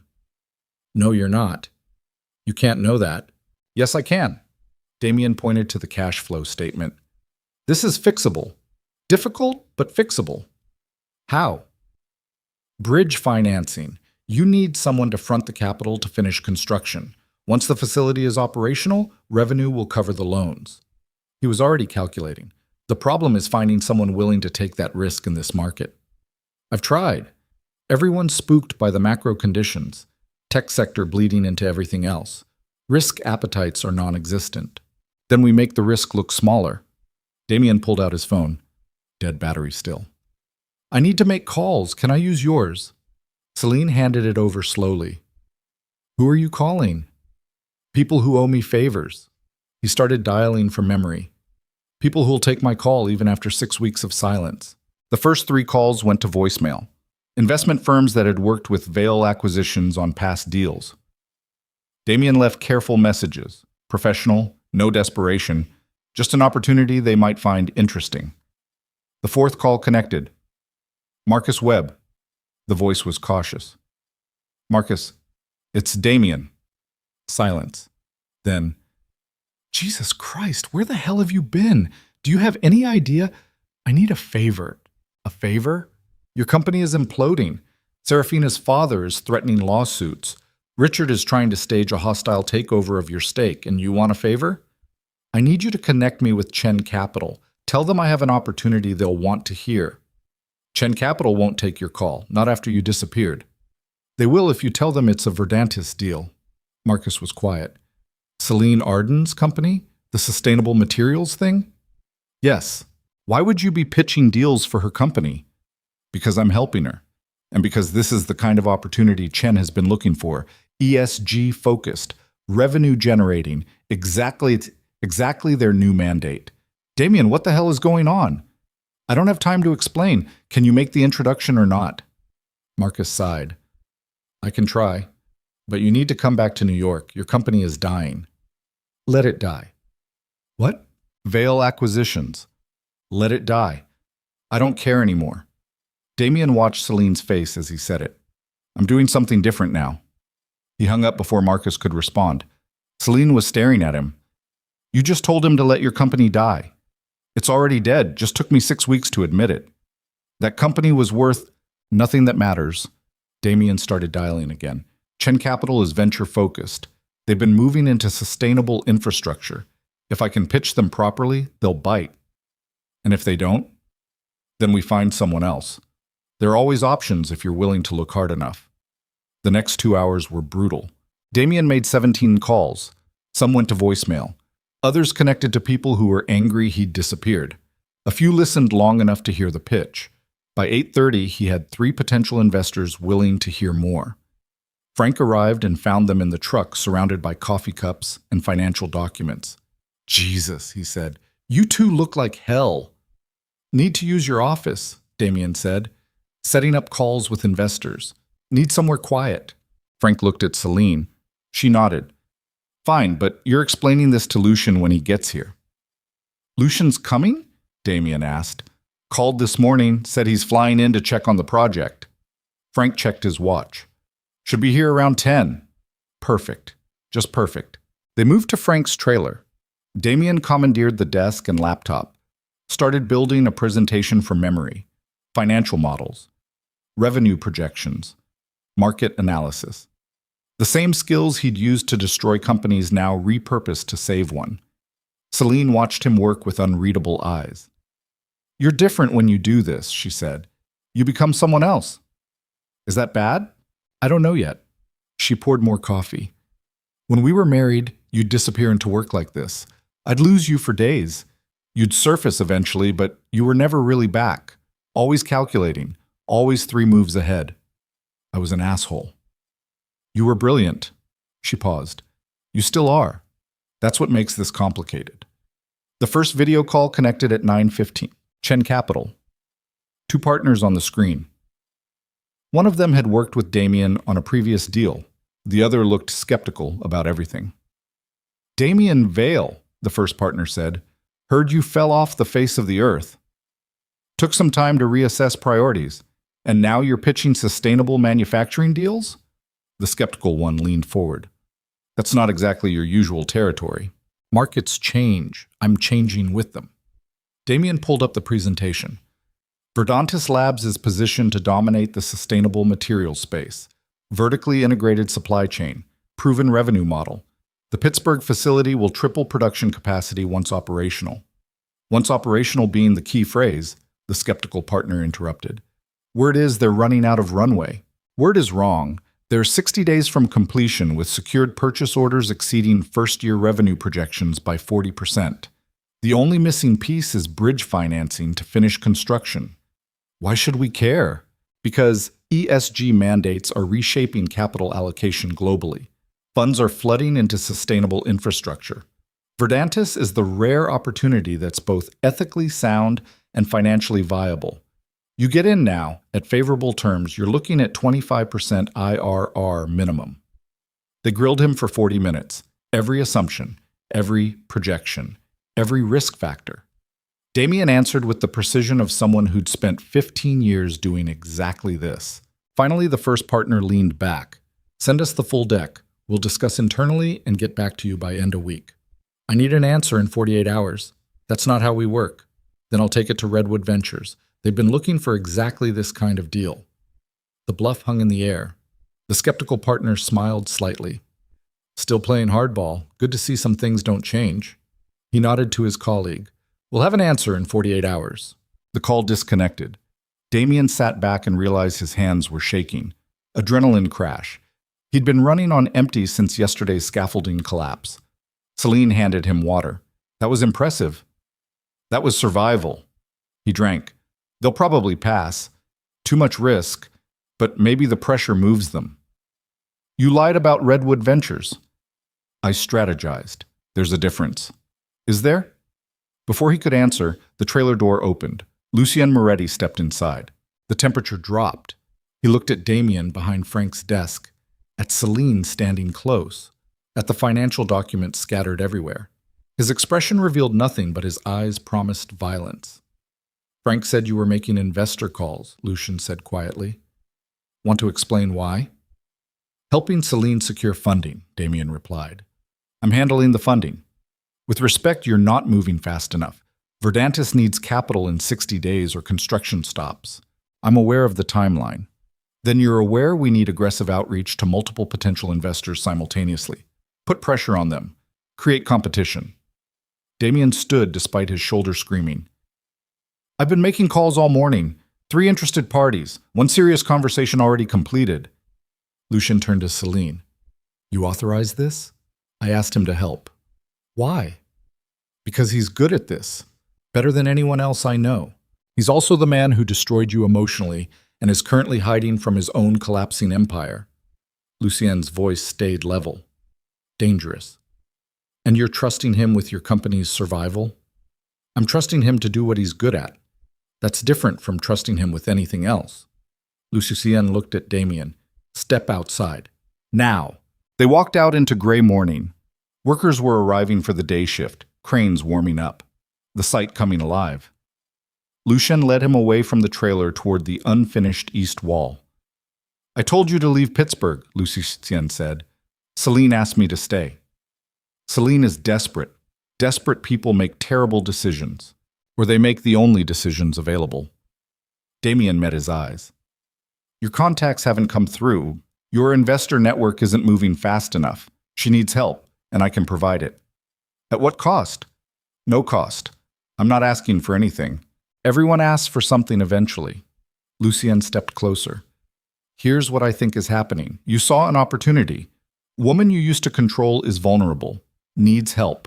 You swoop in playing hero, make yourself indispensable, and slowly work your way back into her life. That's not what I'm doing, isn't it? You've been hiding on her construction site for 6 weeks. Saved a kid's life twice. Now you're saving her company. That's a pattern. That's manipulation with extra steps. I'm helping because she asked. That's all. Bullshit. Lucien's control cracked slightly. You're helping because you want her back, because you realize too late what you threw away and you're trying to engineer a second chance. I'm helping because watching her fail when I have skills that could prevent it would make me the same selfish bastard I was 7 years ago. Damian's voice rose.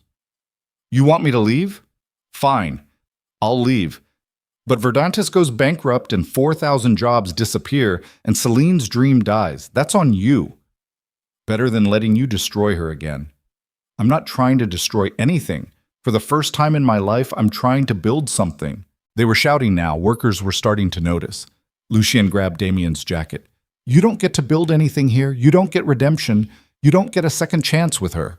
I don't want a second chance. Damian shoved him back. Pain exploded through his injured shoulder, but he didn't care. I want to stop being the person who destroys everything he touches. I want to use my brain for something other than gutting companies. I want to look at myself and not hate what I see. Then do it somewhere else. She asked me to do it here. They were face to face, both breathing hard, fists clenched, on the edge of something ugly. Selene's voice cut through the tension. Stop it, both of you. She stood 10 feet away, hands shaking, eyes bright with anger. Lucien, I asked him to help. That was my choice. A choice you're making from desperation. A choice I'm making because I'm out of options. Her voice cracked. You've been trying to find investors for 3 months. 3 months. And we're still nowhere. I'm watching my company die, and you're too busy protecting me from my ex-husband to actually save it. Lucien looked like she'd slapped him. That's not fair. Fair is irrelevant. Results matter. Damian got Chen Capital on a call in 2 hours. Where's your network? Working on it. Working isn't good enough anymore. Selene's voice steadied. I need Damian's help. I'm not asking permission. I'm telling you that's what's happening. Silence. Workers had stopped pretending not to watch. This was the best drama the site had seen in months. Lucien stared at Selene for a long moment. Something passed between them. Something complicated and painful.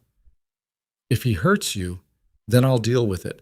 But right now the only thing hurting me is bankruptcy. She turned to Damian. You have 48 hours to get funding secured. After that we move to Plan B. What's Plan B? Damian asked. There isn't one. So make this work. She walked away. Lucien watched her go, then turned back to Damian. 48 hours, then you're gone either way. Understood. And if I find out you're playing games, you'll destroy me. I know. You've made that clear. Damian met his eyes. But I'm not playing games. I'm trying to save something. For once in my miserable life, I'm trying to save something instead of destroy it. Lucien studied him. I almost believe you. That's more than I deserve. They stood in the shadow of the unfinished facility. 2 men on opposite sides of the same woman. One who loved her. One who had destroyed her and was trying to become someone worthy of apologizing. She was broken when I found her, Lucien said quietly. Took her 2 years to trust anyone again, to believe she was worth something. You did that to her.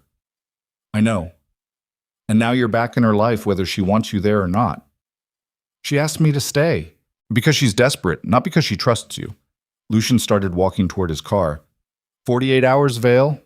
Then you disappear forever. The next 2 days were hell.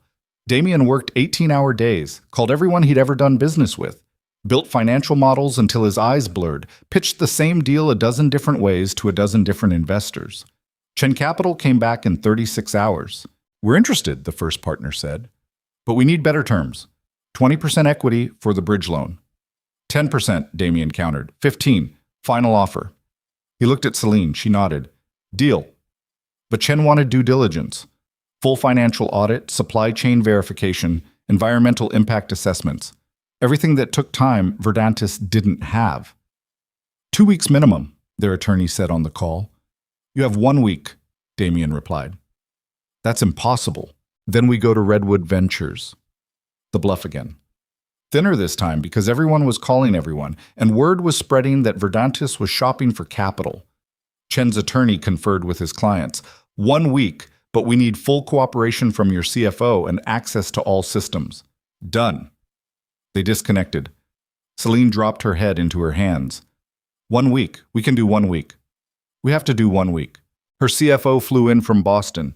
Damian spent 12 hours walking him through the presentation, making sure every number was defensible, every projection realistic. They couldn't afford any surprises during due diligence.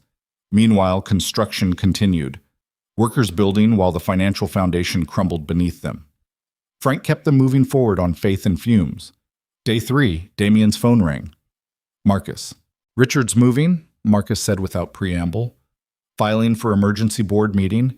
Going to vote you out as managing partner. Seize your equity stake for abandonment. Let him.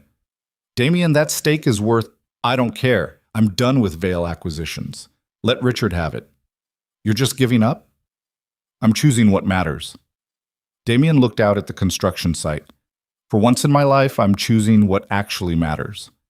This is insane. Maybe. But it's my choice. He hung up. Selene had heard the conversation. You just gave up your company. It was already gone. Just made it official. That was your life's work. No, that was 15 years of destroying things. This, he gestured at the construction site. This is different. You barely know these people. I know they're building something real. That's enough. Day 5, Chen Capital's due diligence team arrived. 4 attorneys, 2 forensic accountants, 1 environmental consultant. They descended on Verdantis like locusts, demanded documents, questioned every assumption, crawled through the numbers looking for problems. They found plenty. Supplier contract with Midwest Manufacturing is shaky, one attorney flagged. They're facing their own financial problems. If they go under, your supply chain collapses. Damian spent 6 hours on the phone with Midwest Manufacturing, negotiated an amended contract with payment guarantees that satisfied Chen's team. Labor costs are higher than industry standard, the forensic accountant noted. That affects margins. Those labor costs keep communities employed, Selene countered. That's the point of the company. Investors care about margins. Then find different investors. But Damian intervened. The labor costs are an investment in supply chain stability, lower turnover, higher quality, better community relationships. That's worth the margin impact. The accountant didn't look convinced but made notes. Day 6, the environmental consultant raised concerns. Water usage projections seem optimistic. State regulations might require additional filtration systems. That's capital expense you haven't accounted for. Damian and Selene spent the night recalculating, adding contingency, adjusting projections. By morning, they had new numbers that satisfied the consultant but made the deal tighter. We're at the edge, Selene said. Her voice was hoarse from exhaustion. One more problem, and this collapses. Then we don't have any more problems. That's not how reality works. It is if we don't let it be anything else. Day 7, Chen Capital's team presented their findings to the partners. Damian and Selene sat in Frank's trailer on a conference call, watching their futures get decided by people in a boardroom 2,000 miles away. The skeptical partner spoke first. The due diligence raises concerns, supply chain vulnerability, margin pressure, environmental compliance costs. This is riskier than initially presented. Damian's stomach dropped. However, the first partner continued, the fundamentals are sound. Revenue projections are conservative, if anything. Management is competent. The market opportunity is significant. He paused. We're prepared to move forward with the bridge financing, 15% equity, funds transferred within 48 hours. Selene grabbed Damian's arm. Her fingers dug in hard enough to hurt. There's one condition, the skeptical partner added. Of course there was. We want Damian Vale on the board, non-voting advisory position. He provides strategic guidance through the facility completion and initial operating period. Selene's grip loosened. She looked at Damian with something between hope and terror. That's not possible, Damian said. I'm not part of Verdantis. You are now. That's the deal. Take it or we walk. The call went silent. Damian could hear his heartbeat, could feel Selene staring at him, could sense everything balanced on this moment. We'll discuss and get back to you, he said finally. You have 1 hour. The call disconnected. Selene stood and walked to the window, stared out at the construction site. Her shoulders were shaking. You can't, she said quietly. You can't be on the board. That means you're in my life, in my company, permanently. Only until the facility is operational. That's 18 months minimum. She turned, tears streaking her face. I can't do that. I can't have you that close for 18 months. Then we find other financing. There is no other financing. This is it. Then we shut down construction, take the loss, start over somewhere smaller. 4,000 jobs, Damian. 4,000 families depending on this. I know, they were shouting again. The trailer wall's too thin. Workers outside definitely hearing every word. Selene collapsed into a chair, buried her face in her hands. I don't know what to do. Damian knelt in front of her, his shoulders screaming, every part of him exhausted beyond measure. Listen to me, he said quietly. I will be on that board exactly as long as you need me, and not 1 second longer. I will provide advice when asked and stay silent otherwise. I won't push, won't manipulate, won't try to insert myself into your life. I'll just be there, doing the job. Nothing more. You can't promise that. I can and I am. Why? She looked up, eyes red. Why would you do this? Because you asked me to help save your company, and this is what it takes to save it. What about your life, your company? Gone. All of it, gone. He sat back on his heels. And I don't care. This matters more. You matter more. Not because I want you back, but because what you built deserves to survive. Selene stared at him for a long moment. Then she pulled out her phone and called Chen Capital. "We accept your terms," she said when they answered. "Damian Vale joins the board as advisory member through facility completion. Excellent. We'll have contracts drawn up by tomorrow. Funds will transfer Wednesday." She hung up. They sat in silence. Outside, someone started up a crane. Metal groaning. The sound of construction continuing despite everything. "This might be the worst decision I've ever made," Selene said. "Probably. If you hurt me again, I won't. You can't know that." "No, but I can try." The trailer door opened. Lucian stood there. He'd clearly been listening. His face was stone. "Congratulations," he said flatly. "You got what you wanted." "This isn't what I wanted," Damian replied. "Sure it is. You're back in her life, back in her company. Exactly where you've been trying to get since you showed up in Pittsburgh." "Lucienne," Selene started. "No." He cut her off. "I'm done. I've watched this happen for 7 days, watched you pull him closer despite every instinct telling you not to, and now he's on your board, permanent part of your world. It's a business arrangement. There's no such thing with him. Everything is manipulation. Everything is strategy." Lucian looked at Damian with pure contempt. "You're good. I'll give you that. You played this perfectly, showed up broken, saved some lives, made yourself indispensable, and now you're in. I'm in because Chen Capital demanded it. You knew they would. You probably suggested it during your back-channel conversations. That's not, get out of my sight before I do something we'll both regret." Damian left, walked across the site through workers who'd heard everything, past half-built walls and stacks of steel, past the scaffolding where he'd nearly died saving Eli. He kept walking until he reached the fence line, stood there breathing hard, shoulder throbbing, entire body shaking with exhaustion and adrenaline and fear. He'd done it, saved the company, saved the jobs, saved Selene's dream. And in the process, he'd destroyed whatever chance he had of actually becoming someone different. Because Lucienne was right. Damian had maneuvered himself back into Selene's life. Maybe not consciously, maybe not with full awareness of what he was doing, but he'd done it. And now he was trapped. 18 months on the board. 18 months of working alongside the woman he'd destroyed. 18 months of Lucian watching his every move, waiting for him to slip. 18 months of being exactly the person he was trying not to be. Behind him, raised voices from the trailer. Selene and Lucian fighting. Because of him. Still destroying things. Still breaking people. Just with better intentions this time. Damian closed his eyes and tried to remember why he'd thought saving Verdantis would save him too. The answer didn't come. Just the sound of construction continuing, building something while everything else fell apart. The funding came through on a Wednesday. $18 million transferred into Verdantis accounts at 9:15 a.m. Damian watched the confirmation email arrive on Selene's laptop and felt nothing. No triumph. No relief.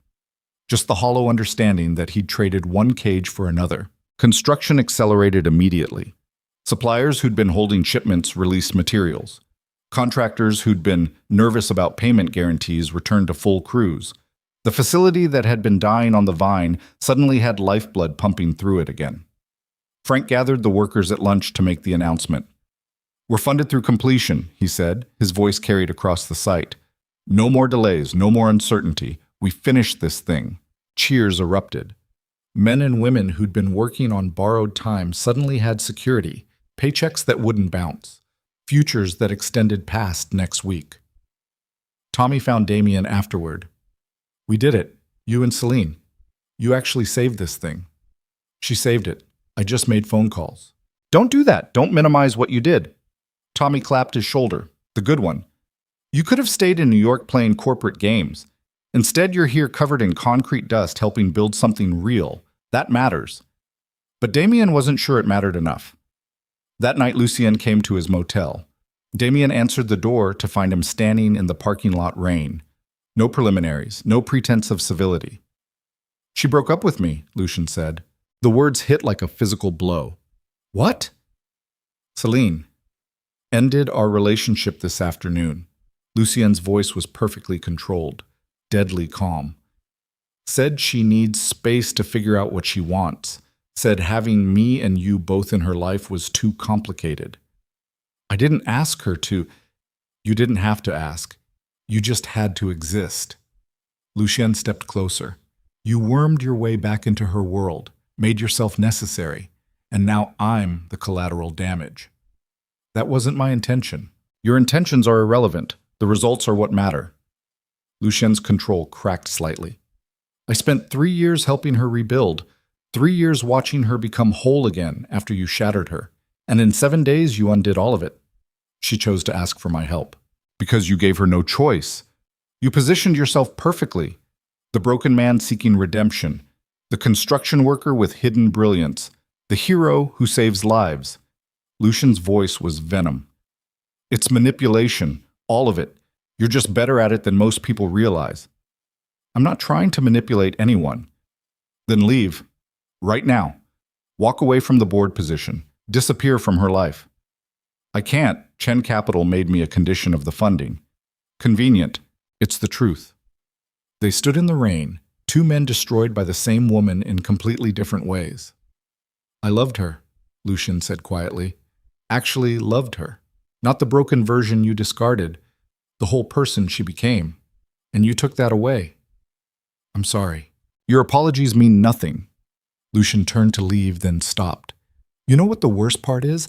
I actually believed you were trying to change. Thought maybe you really had learned something, but you're still the same predator, just hunting different prey. He walked to his car, drove away, left Damian standing in the rain trying to figure out how saving a company had cost someone else everything. The next morning, Selene was waiting at the construction site. She looked exhausted, eyes red from crying, hair pulled back severe, arms wrapped around herself like she was holding pieces together. We need to talk, she said. They walked to the far end of the site, away from workers, away from everyone.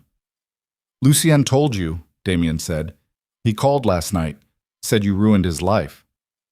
Did I? I don't know. Maybe we all ruined each other. Selene leaned against the fence. I broke up with him because having you both in my life felt impossible. Every time I looked at Lucien, I saw you standing there. Every decision became about managing your presence instead of building my company. I can resign from the board. You can't. Chen won't allow it. We're trapped in this arrangement for 18 months, whether we want to be or not. Then what do you want me to do? I want you to be honest. She turned to face him. About why you really came to Pittsburgh. About what you actually want. No more corporate speak, no more strategic positioning. Just truth. Damian looked out at the half-built facility. Steel and concrete rising from nothing. 4,000 jobs represented in those walls. Communities dependent on its success. I came here because seeing you at that gala destroyed every lie I'd been telling myself, he said. That I was successful, that my life had meaning, that power and money mattered. You were standing beside Lucien looking radiant and whole, and I realized I'd spent 15 years building an empire of nothing. That's not an answer to what you want. I want to not be empty anymore, his voice cracked. I want to build something that matters, instead of destroying things for profit. I want to look at myself in the mirror and recognize the person staring back. And I thought working construction on your project would teach me how. Did it? No. It just taught me I'm still the same broken person making different mistakes. Selene was quiet for a long time. Rain had started again. Gray sky pressing down. Lucien was good to me, she said finally. He respected me, protected me, treated me like I was worth something. And I threw that away because having you around felt like unfinished business I couldn't resolve while he was there. I'm sorry. Stop apologizing. I'm so tired of your apologies. She pushed off the fence. Here's what's going to happen. You're on the board. You'll attend meetings, provide advice when asked, but that's all. No personal conversations, no heart-to-hearts, no attempts to reconnect. You're a business consultant, nothing more. Understood. And when the facility is operational, you leave permanently. Find your redemption somewhere else. What if I can't find it anywhere else? Then you learn to live without it, like the rest of us. She walked away. Left Damian standing in the rain with the taste of ashes in his mouth. The next 6 months were torture. Damian attended board meetings via video call from Pittsburgh, provided strategic guidance on supplier negotiations and production planning, watched Verdantis grow stronger while staying carefully distant from Selene's personal life. He kept working construction. Frank never asked him to leave, so he showed up every morning at 6:30. Hauled materials, framed walls, did the same brutal labor that had started to reshape him 6 months earlier. The workers knew his story now, knew he was on the board while also swinging hammers. Most found it amusing. Some found it suspicious. Tommy just found it sad. "You're punishing yourself," Tommy said one lunch break. "Working construction when you could be in an office somewhere. Staying in that terrible motel when you could afford better. This isn't redemption. It's self-flagellation. Maybe I deserve punishment. Maybe we all do. Doesn't mean we should seek it out." Tommy unwrapped his sandwich. "My ex-wife hates me. My kids barely know me. I failed at basically everything important, but I still get up every morning and try. Not because I think I'll succeed, because the alternative is giving up." "What if I already gave up?" "Then you wouldn't still be here." The facility reached completion in month 8. The final inspection passed. Equipment was installed and tested. Supply chains were activated. Hiring began for the operational workforce. Everything Selene had envisioned was becoming real. The grand opening was scheduled for a Saturday in late spring. Dignitaries, press, community leaders, workers and their families. Everyone who'd built this thing gathering to celebrate its birth. Damian wasn't planning to attend. Frank found him Friday afternoon as he was cleaning up his work area. "You're coming tomorrow," Frank said. "Not a question." "I don't think that's a good idea." "I don't care what you think. You helped save this facility. You worked construction for 9 months when you could have been anywhere else. You're coming." "Selene doesn't want me there." "Selene doesn't get to decide who deserves recognition." Frank handed him a hard hat, new, clean, with Damian Vale, advisory board, printed on the back. "Wear this, be there at 10. Don't make me regret hiring you." The morning of the grand opening was perfect. Clear sky, warm sun, spring air that smelled like possibility instead of rust and rain. Damian dressed in the only suit he'd kept, drove to the facility in the beat-up truck he'd bought 3 months ago when his motel became permanent. The parking lot was packed, hundreds of people, media trucks, a stage set up in front of the completed building with Verdantis logos everywhere, music playing, the air electric with celebration. Damian almost turned around, but Frank saw him and waved him over. "Good. You made it. Come on. You're sitting with the board and senior staff." "I shouldn't move." They walked through the crowd. People Damian had worked beside for 9 months nodding to him. Tommy gave him a thumbs up. Eli Mercer, walking now without his brace, grinned and said something to his mother. The board section was up front. Selene was already there talking to her CFO.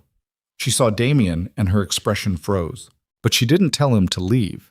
Just turned back to her conversation with something tight in her shoulders.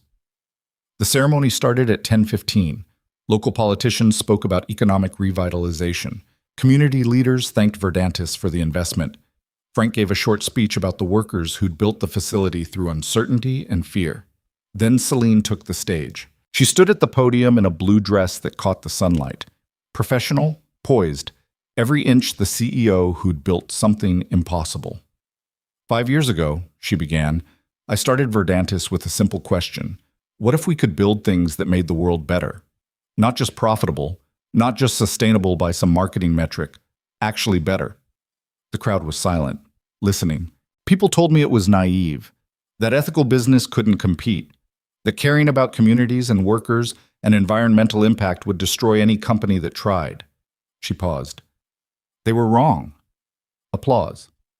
This facility represents 4,000 jobs, hundreds of millions in economic impact, supply chains that protect family farms and small manufacturers, and proof that you can build an empire without destroying everything you touch.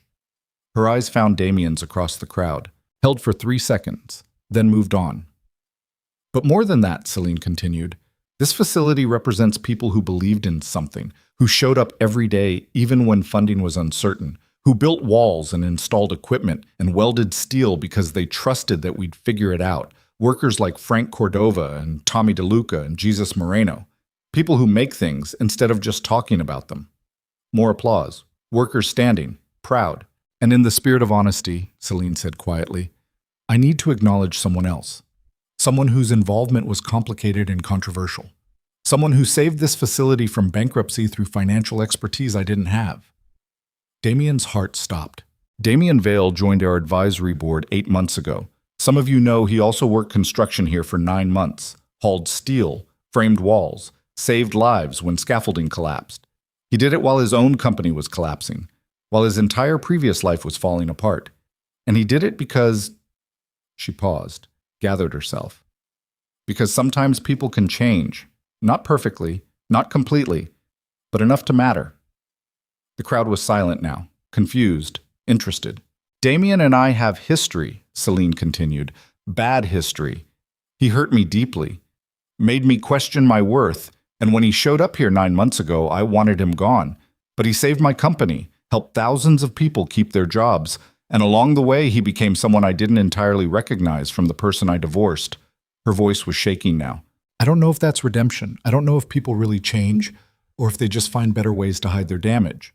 But I know this facility exists partially because Damian Vale used his considerable talents to protect something instead of destroy it, and that deserves acknowledgement. She stepped back from the podium. The crowd applauded, uncertain, processing. Damian sat frozen, unable to breathe, unable to process what had just happened. After the ceremony, people swarmed, handshakes, photos, workers wanting to talk to Selene, press asking questions. The chaos of celebration. Damian slipped away, walked to the far side of the facility, away from crowds, to the section he'd helped frame 9 months ago, walls he'd built with bleeding hands while trying to figure out who he was supposed to become. Footsteps behind him. Selene. They stood side by side looking at the completed building, not touching, barely breathing. You didn't have to do that, Damian said finally. I know. You could have kept me anonymous. No one would have known. You saved 4,000 jobs. That deserves recognition regardless of our history. I did it for me, not for them. Does that matter? Selene turned to face him. You used your skills to build instead of destroy. The motivation is irrelevant. The results are what count. Lucien wouldn't agree. Lucien's gone. Moved to San Francisco 2 months ago. We don't talk anymore. Her voice was flat. That's another thing you cost me. I'm sorry. I know you are. You're always sorry. She looked back at the building. But sorry doesn't change anything. It doesn't undo the past, doesn't erase the hurt. It's just words people say when they want to feel better about the damage they caused. Then what do? You finish your board commitment. You keep attending meetings and providing advice. And when the 18 months are up, you leave. You find somewhere else to build your new life, somewhere far from me. What if that's not enough? Enough for what? To become someone different. What if I'm still empty, still broken, just in new ways? Selene was quiet for a long time. Then you learn to live with being broken. You wake up every morning and try anyway. You build things even when you feel hollow inside. You help people even when you hate yourself. And maybe someday you look back and realize the broken person you were managed to create something whole. Is that what you did? Every single day for 7 years. Her eyes were wet. You destroyed me, Damian. Completely. And I had to rebuild from nothing. Learn my worth again. Figure out who I was without you making me feel small. And I did it. I built this company, this facility, this life. Not because I stopped being broken, because I accepted that I was broken and built something anyway. I don't know if I can do that. Then you don't deserve to. She started walking back toward the celebration. 18 months, Damian, then you're gone. Find your peace somewhere else. She left. Damian stood alone looking at the facility he'd helped save and felt nothing but the weight of everything he'd lost. The board meetings continued for another 10 months. Monthly calls, quarterly reviews, strategic planning sessions. Damian provided advice on expansion opportunities and supply chain optimization. Watched Verdantis grow into exactly what Selene had envisioned. He stopped working construction after month 12. Frank said he'd earned the break. Damian suspected Frank just recognized that self-punishment had stopped being useful. He rented a small apartment in Denver. Quiet neighborhood, close to nothing important. Started consulting for small sustainable businesses, companies trying to compete ethically in markets that rewarded cruelty.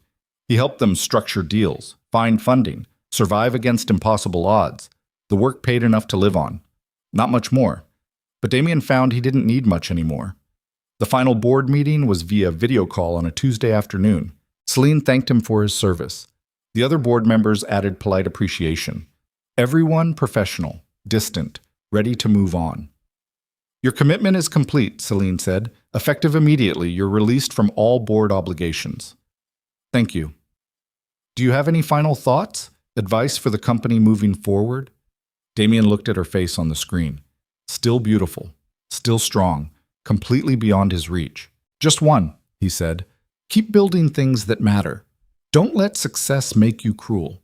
And remember that power isn't about domination. It's about protecting what deserves to survive. Selene's expression softened slightly. That's good advice. I learned it from you. The call ended. Damian closed his laptop and sat in the quiet apartment listening to nothing. His phone buzzed. Marcus. They talked maybe once a month now, updating each other on lives that had diverged completely. Vale Acquisitions officially dissolved yesterday, Marcus said. Richard bought out the remaining partners, renamed it. You're officially out. Good. You doing okay out there? I'm surviving. That's not the same as okay. It's close enough. They talked for a few more minutes about nothing important. Then Marcus said, You know what's weird? I've known you 15 years. Watched you build an empire, destroy companies, make hundreds of millions. And I think this is the first time I've heard you sound like an actual human being. Is that good? I don't know, but it's different. That's something. They hung up. Damian stood and walked to the window.